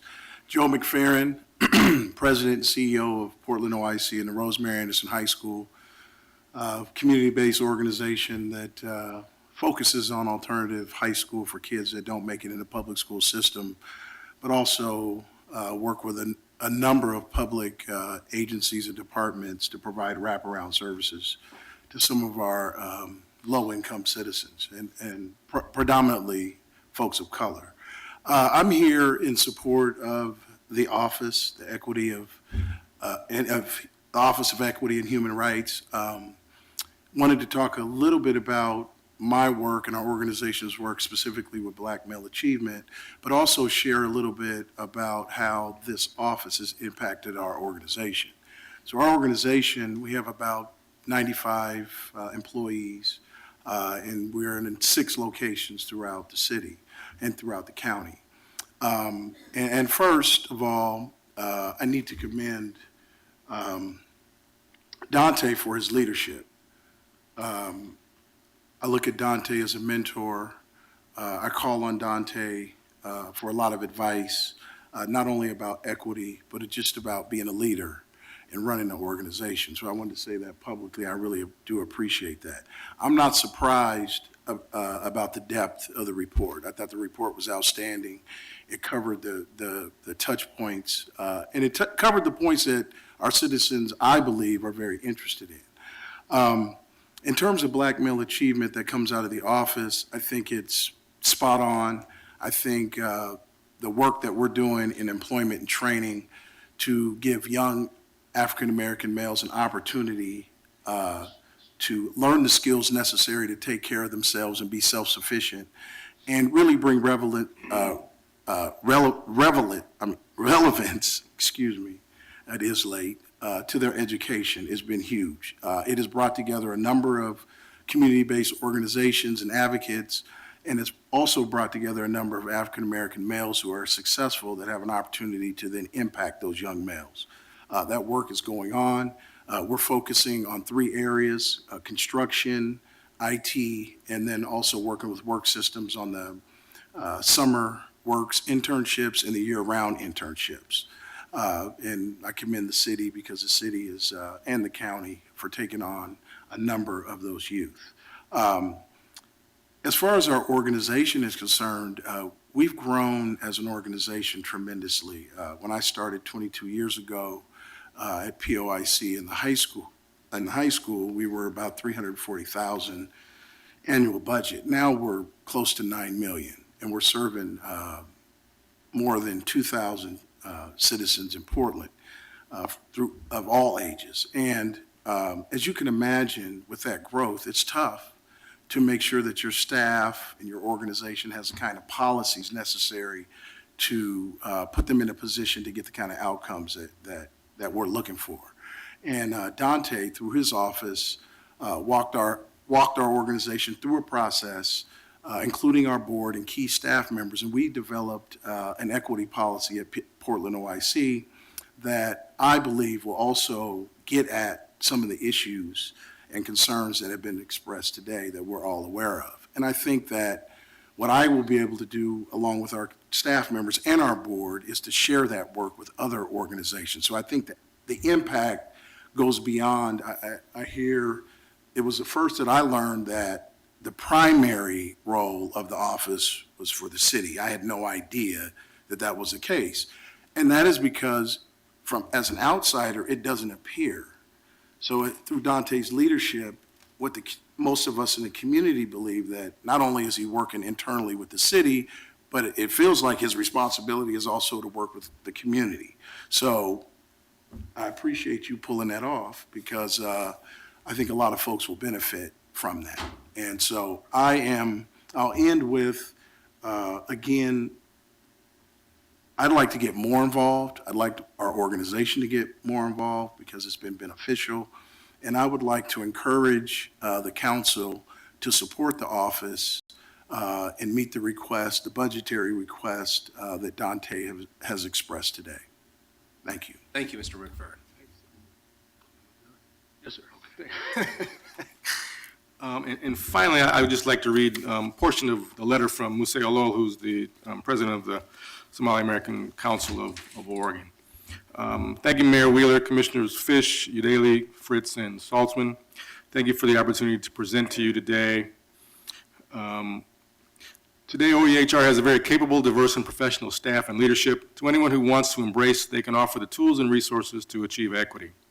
One of my personal experiences with OEHR is the following. I was helping with a group of cab drivers that wanted to have their own company. As an owner, you pay approximately $300 a week instead of $700 a week when working for a company that's not your own. Many of these cab drivers were newcomers and were linguistically challenged. In their bid to get a cab company, they hit a dead end with the city. They were very frustrated with the system, and therefore I contacted OEHR and they offered to help. OEHR has helped us navigate through the city's bureaucracy and help the cab drivers achieve their goal of cab ownership and get a piece of their American dream. Without OEHR's help, the other option was to spend tens of thousands of dollars in lawyers' fees, money that they cannot afford. Why is that so important for the city? OEHR's efforts to help these cab drivers has a double outcome value. They offer technical assistance to overcome barriers, and the city learns. So my request is that that you support this OEHR and its dedicated team and plan for the long term. With that in mind, we can achieve a repeatable, and lasting success. Thank you very much. Muse Olo. Thank you.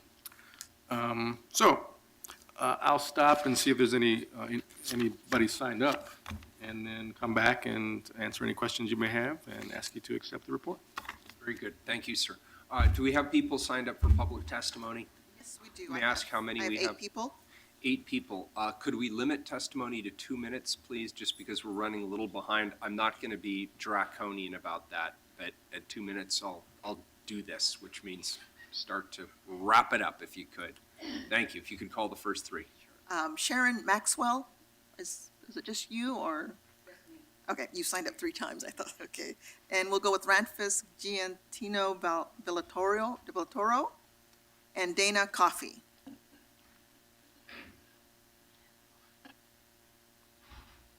you want to go ahead and start, Sharon? Yeah.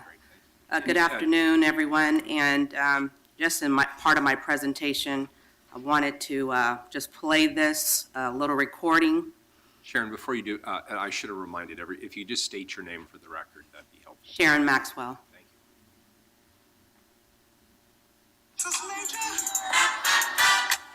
We can all sit at the table and grow in this favor. Say yeah. Say yeah.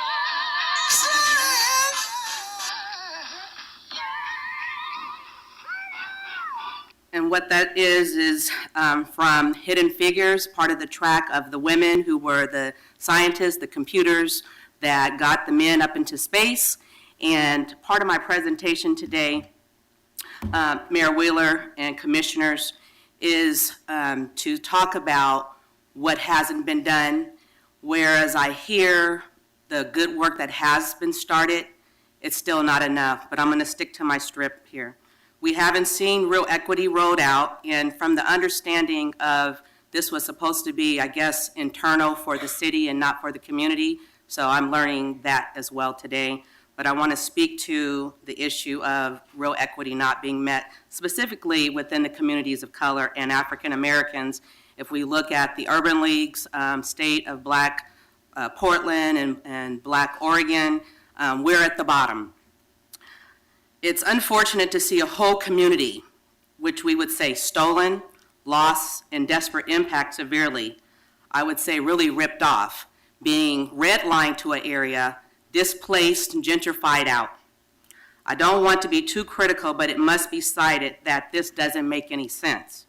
When you see 30 years of police brutality, Black people under siege being refugeed in their own city and country through strategies that have been implemented and displaced an entire urban Black center. What we need, which this city has never addressed, is to be valued as Black people, and that we have ability to make contributions and that we're human beings. When we haven't seen economic stability come to our families and community over the last 35 years, that's what would help us to actually maintain our neighborhoods, our homes, and provide adequately for ourselves and family. Mayor, you talked about bringing forth employment and careers to the city. Employment and careers with real wages, paying for equal work. That's what we need in communities of color.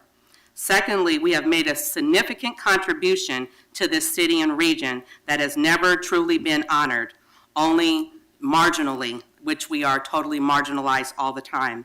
I would like to ask council for a memorial for the 1,200 Black people who've been murdered since 1980 up to this present time. I'm asking that Alberta Park be renamed Memorial Park, or as our president has said, Frederick Douglass is being recognized more and more. Maybe we should name the park the Frederick Douglass Park or Sojourner Truth Park, in memory of young men and women who were murdered through homicidal violence because of the war on drugs, through poverty. That is something, as of today, 1 year ago, I asked of Mayor Hales and this city council, was to acknowledge the loss of 1,200 Black people. That hasn't happened in any other city in this state, but in Portland, Oregon. That's really painful. I have a rendition of the artwork that I would like to see commissioned by the city for this memorial to be placed in the park, as well as doing a proclamation in memorial and renaming the park. Thank you. Thank you. Either of you can start. Go ahead.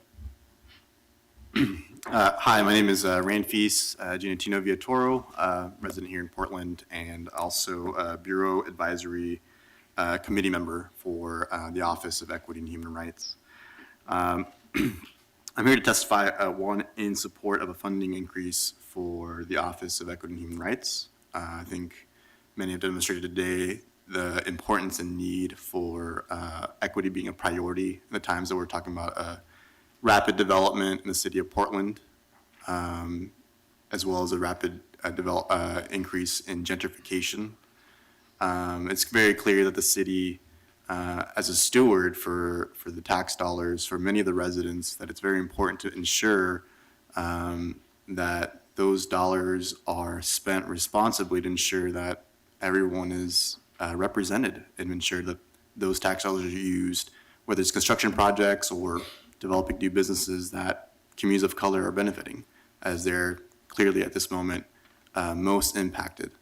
And I think the office has done a tremendous job in centering equity within the city. And I think that's an important vehicle to continue to build. I also want to testify on the annual report. I believe it's my civic responsibility to provide support as well as critiques on the report. I believe that the Equity 101 trainings are great, but I do want to say, as I'm wrapping up here, that the 5-year racial equity plan is a great step forward as well. I do find concerns, I've heard a lot of community support around community benefit agreements. I do not see that reflected in this report. I've seen the report around human resources talking about addressing collective bargaining agreements as an impediment towards racial equity. But I feel like there have been many stakeholders that have come together with some unions to talk about addressing true racial equity, to try to work with HR and OEHR, and that just has not happened.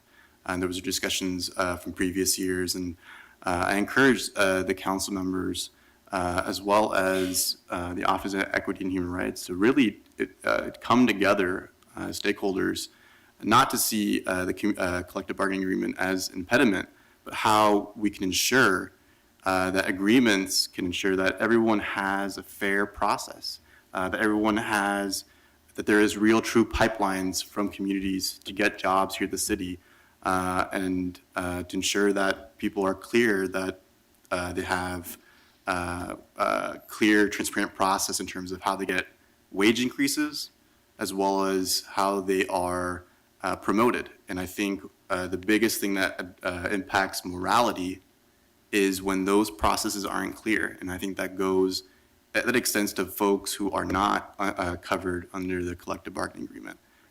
Thank you. Thank you very much for your testimony. Good afternoon. Good afternoon. I'm sorry to be rushing people. I just don't want to lose commissioners before we vote to accept the report. I'm going to be short, brief. My name is Dana Coffey, and I'm with the Portland Commission on Disability. First of all, I want to thank Dante and his hardworking staff for their leadership and all their efforts on our behalf, on behalf of the disability community. And I'd like to lead with a quote from one of our founding commissioners that says, "Disability is the last frontier in equity."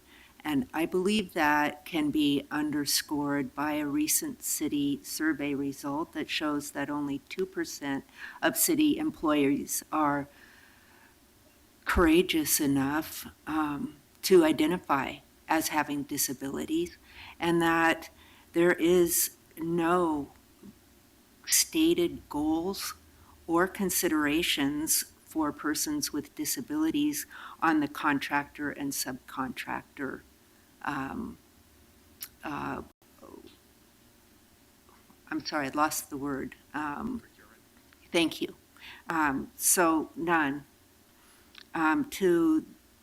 To the end of promoting and driving positive change for persons with disabilities, our commission will be meeting with each and every one of you commissioners within this month to advocate for budget to staff, increase staffing at BHR and OEHR, so that the shortfalls and gaps, as outlined in the recent, in Title I and Title II ADA requirements, are met at the city, so that it can be universally accessible and an equitable employer. Thank you. Appreciate it. Next three are Angel Chesamet, Stephen Nakana, and Georgina Narte.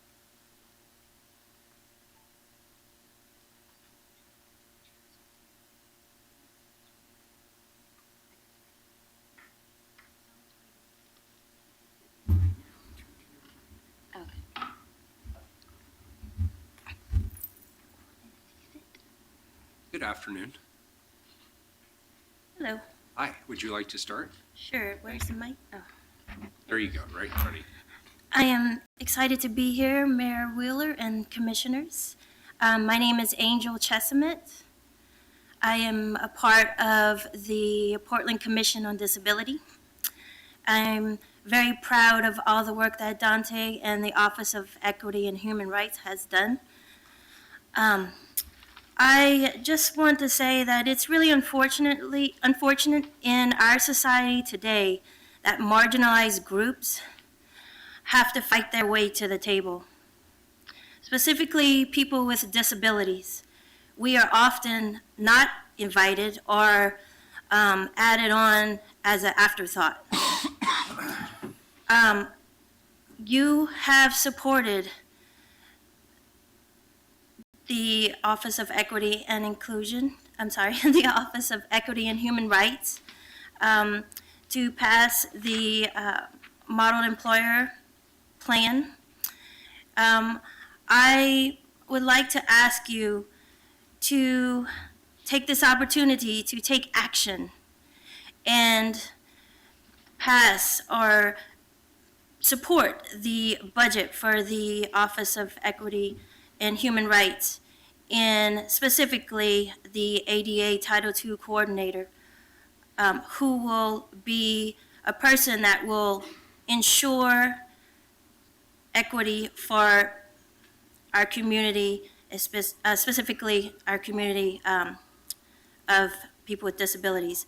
And one last thing I would like to point out, every person in this room at some point in your life, disability will touch you. So just remember that as you go forward in your day. Thank you. Thank you. Good afternoon, Mayor Wheeler. My name is Dr. Stephen Akana. I'm the Social Equity Program Manager for the Proto Portland, and I'm here to support the initiative that Dante and his team are running. In fact, the Proto Portland Social Equity Program is adapting its vision from Dante's team's strategy that they've implemented, and we're looking at them as a partner, and they've been very accessible to us in designing our own program. So I think this work is beginning, and there's a lot of partnerships that they're creating, and we're very impressed with the work that are done, and I personally encourage you to support, to increase the resources that they need. Thank you very much. Thank you. Appreciate it. Was there a Georgina Narte from Africa House? Okay, we'll go with Ashika Barati, Samira Elmi, and Marota Gary Smith.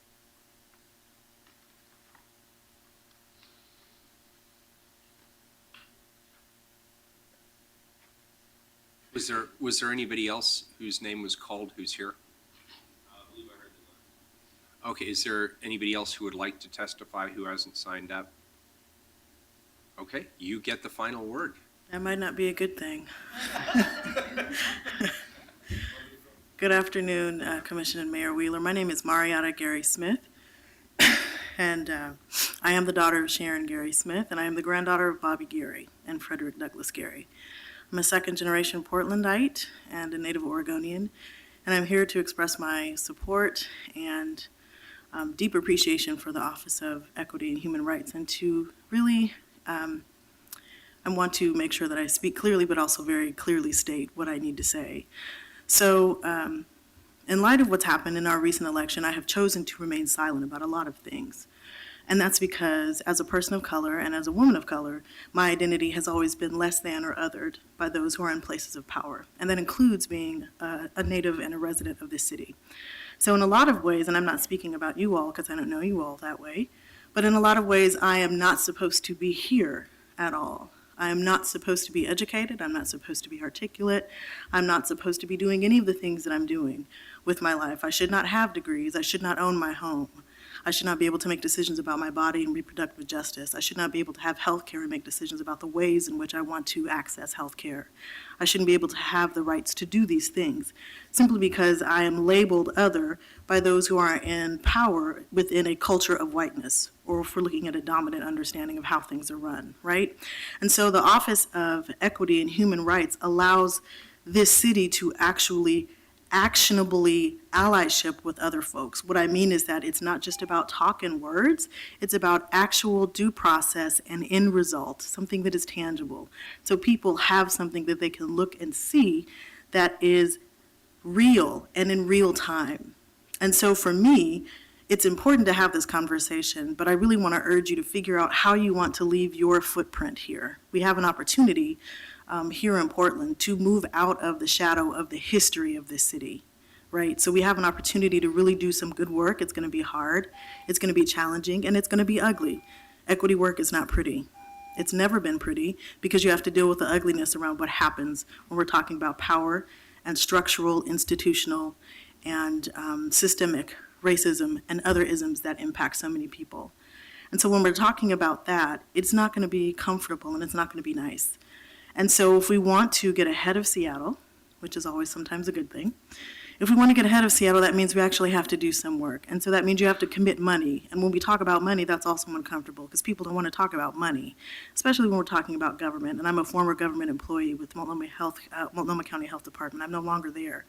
But I saw in my 6.5, almost 7 years there, the struggle that people went through to talk about money and equity as it related to how people had end results for what they wanted for their lives. And Portland has an opportunity to really step out and do something significant and be a leader in all of the ways that people look at Oregon and look at this city for leadership and progress and progressive thought and movement.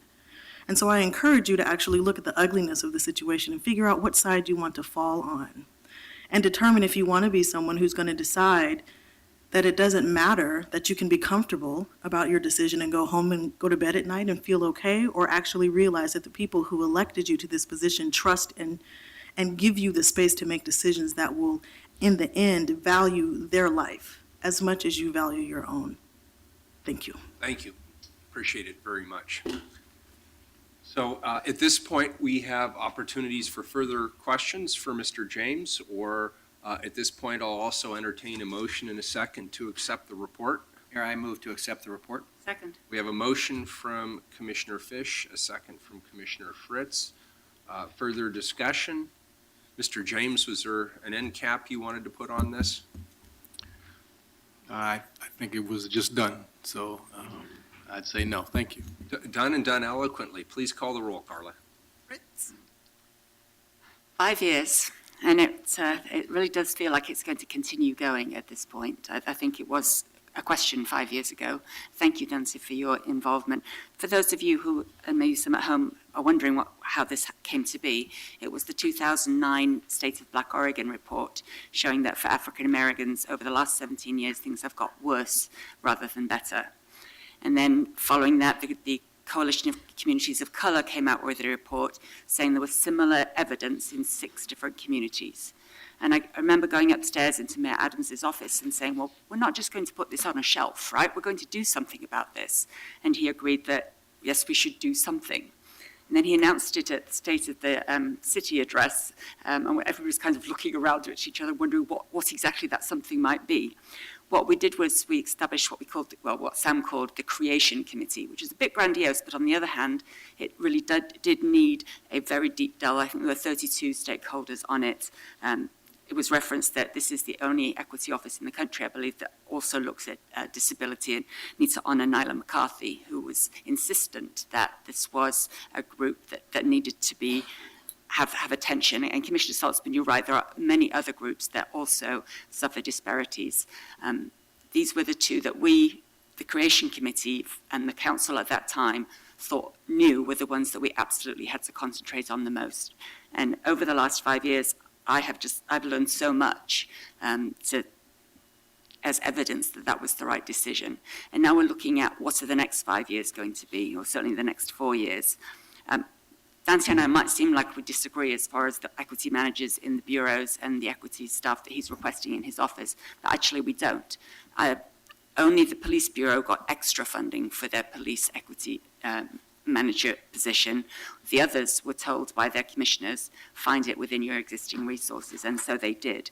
But Dante has actually got a very small office, so to tell him within your resources, go out and check on all the 26 bureaus, seeing how they're doing, that's totally not happening. So the way you framed it at the beginning in terms of, yes, there's a budget person within parks, there's a human resources expert within parks, but there are also centralized folks who both guide them and tell them when they've done things right or not. So I think that's what you're talking about, and I would certainly support that initiative. I'd also have to say, Dante, that you've been Portlandized, that you now recognize the value of community engagement. And Mr. McFerrin is certainly not somebody to sugarcoat things if he didn't really value your work in the community. So I'm glad that we've won you over and that you are part of the Portland process. And it continues to be a very difficult process, as we heard from the testimony. We're not where we need to be at all. We have made progress and we need to celebrate that.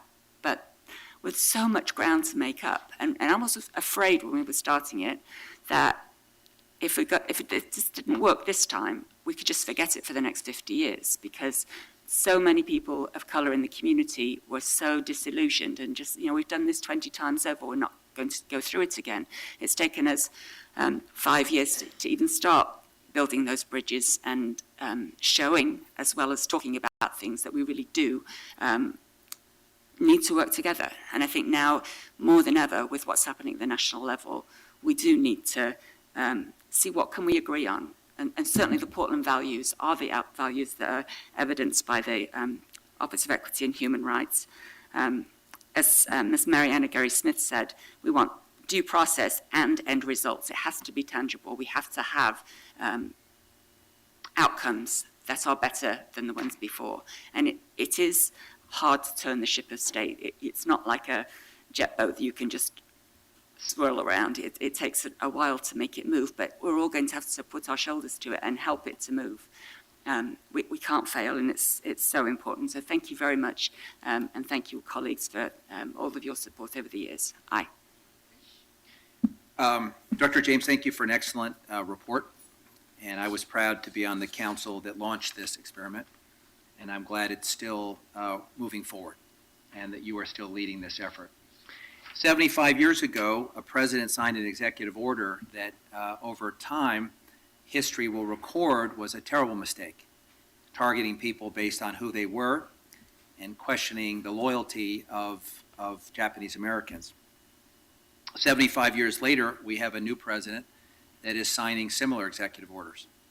And we are living in a time where people are being targeted because of their faith, because of where they live, and because of their status. It's unbelievable that 75 years later, we have not made more progress. And as Commissioner Fritz alluded to, sort of the dark clouds at the national level, it's all the more important that we get it right locally. We can control what we do locally. Apparently, we have very little control right now over what's happening in Washington. So The report, I think, is thorough and clear, and I'm a big fan of Jeff Shelby's work, and he does all your reports, and he also spoke the other night at an event the mayor and Commissioner Fritz and I attended, where 1,000 people came out to the Muslim Educational Trust, and he got up and gave a brilliant speech. Well, here's my commitment. I do believe we need to support the ADA Title II coordinator position and the implementation of our model employer. And that's not just because we have a bad habit on this council of signing on to things and not funding them. It's because we've declared this a core value of reducing barriers in our community. And the way we do it is we have the staff people to help us get it right. So I will be supporting the budget ask. Number two, I want to celebrate something that's not referenced in here, but we have some folks in the room who participated, and that is the work that Commissioner Fritz and I and others were able to do around converting single-stall restrooms to all-user restrooms. And that you know, on the scale of things, is not the pinnacle of civil rights, but it did prompt near revolutions in North Carolina and Houston. And here in Portland, people shrugged.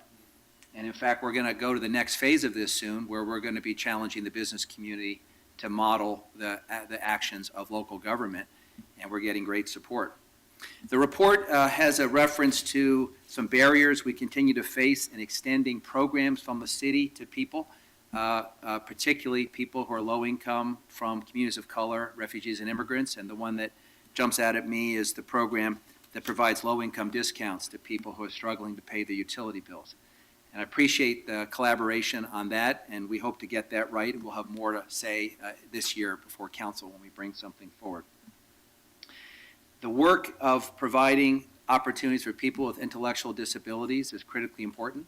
Seattle is ahead of us, but we're about to catch up, and this cannot happen without a number of bureaus and a lot of people working together. The Water Bureau is proud to be in a position where they can pilot this program and work out some of the hard details, and then we hope it goes citywide, because we're long overdue in providing those kinds of opportunities. And as I learned recently in a trip to Seattle, they have figured it out, and it's a win-win-win. It's just an incredible program, and it just requires will. I want to compliment you for the way you've been working with all the Bureau directors on the Bureau equity plans. I get regular feedbacks from my two directors, and you in turn have given us feedback on the plans, and you help them make them better. They are living documents, and they'll be updated regularly, but I thank you for the work. I'm grateful to Dawn for being here to present. And then just finally, we do have a lot of work to do, and I am so discouraged by some things that are going on in the world that I'm probably overcorrecting a little bit by looking for things we can celebrate locally, because we're gonna wear people out if we just look at the underbelly of everything. And it's sometimes is a little overwhelming just to listen to the news these days. The way we move forward, though, is we set goals and we celebrate wins, even small wins. And that's also how we stay together. So I'm committed to this work. I appreciate the work that you do and all the people in your bureau. And I, as Commissioner Fritz said, I'm proud that 5 years later we still have an Office of Equity and we're still moving forward. Thank you. Aye. Saltzman. Thank you, Director James, and all of the staff of the Office of Equity and Human Rights for the good work you're doing. And I appreciate all the aspects that you've become involved in over the last 5 years, although I'm very supportive, I think, of this new service role that you want to move into. I think it makes sense, and I think it's entrepreneurial. So I think that's the way to go. I obviously want to see more details in the budget and all that and how it looks, but I think that's the right approach. And just thank you for your good work, and appreciate all your counsel to the bureaus that I oversee and have oversawn as well. So thank you. Hi. Happy almost anniversary, and thank you, Director James, OEHR staff, and to the public, especially Ms. Gary Smith, who, if she hadn't have identified herself, I think I would have recognized as Sharon's daughter for the fire she brought today. I want to join the chorus of people in the room who was initially confused by the intent of OEHR as someone who cares about racial justice and someone who is the parent of a child with a significant disability, I was really excited that there was an office that we may be able to access to find out if our civil rights are being violated, and if so, what recourse do we have?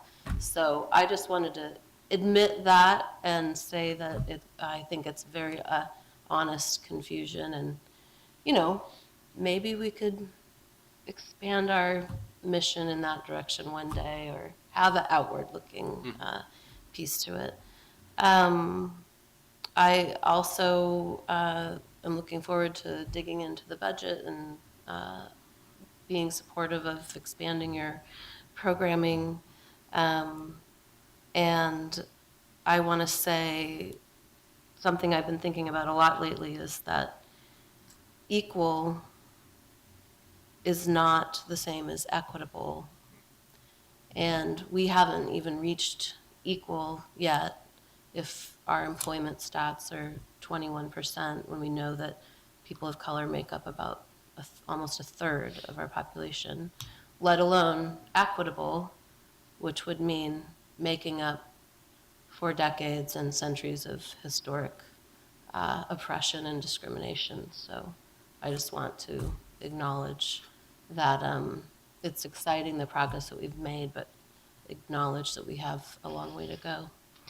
And I'm excited and a little apprehensive about looking at my bureau demographics. I've only been here 5 weeks, so give me a chance if we're lacking in that department. And I'll also be meeting with my, I guess, they're not liaisons, but my equity managers in the bureaus. So, I'm obviously going to support the acceptance of the report. But I want to say something just briefly, which is that I have moved into an office upstairs that is stacked from floor to ceiling with reports. And what I have heard and what I thought was underscored by the testimony today is that people want less talk, fewer excuses, and more action. And what I'm committed to doing, and as people in this chamber are well aware, I have this ability to bumble along, and particularly if we're talking about issues of race and equity, I have the ability to colossally screw things up in the process. And that's where I think your office can be extremely helpful to me. If we can't get our act together internally, then we can't go externally. I don't think we're in a position to tell the rest of the community what they should be doing with their resources, their time, their assets, or their energy if we haven't figured out internally how to get our act together in terms of employment opportunities, advancement opportunities, putting people into positions of leadership, making sure that our contracting and procurement policies are reflective of the experience and the need that still exists out there in the community. And there's going to be nothing easy about it. And I'm compelled by what Commissioner Fish said in terms of becoming a model employer. I think we need to do that, and I'm not sure sitting here today exactly what steps 1, 2, and 3 are, but I do think we need to look at that, and I appreciate the people who came in to testify today. But I hope by accepting this report, we're taking that as a baseline of support for the work that you are doing in your office. But I think all of us would agree, and you would probably be the first to agree, Dr. James, based on the conversations that you and I have had, those actions in and of themselves are insufficient, and they're not going to move the dial the way we want to move the dial. And so I want to say publicly what I've said privately, which is I'm committed to working with you to make that happen. And perhaps we'll bumble along together, but bumble we must, because as the last person testifying said, we need to get out from under the shadow that has been haunting this community for a long, long time. And there is no time like the present to do it. So that's what we're going to do. I obviously vote aye. The report is accepted, and we'll move on from here. And it sounds like we have a commission unified and city council unified in helping you and working with you to do that, sir. So thank you. Thanks, everybody who testified. The report's receptive. Thank you. We're adjourned.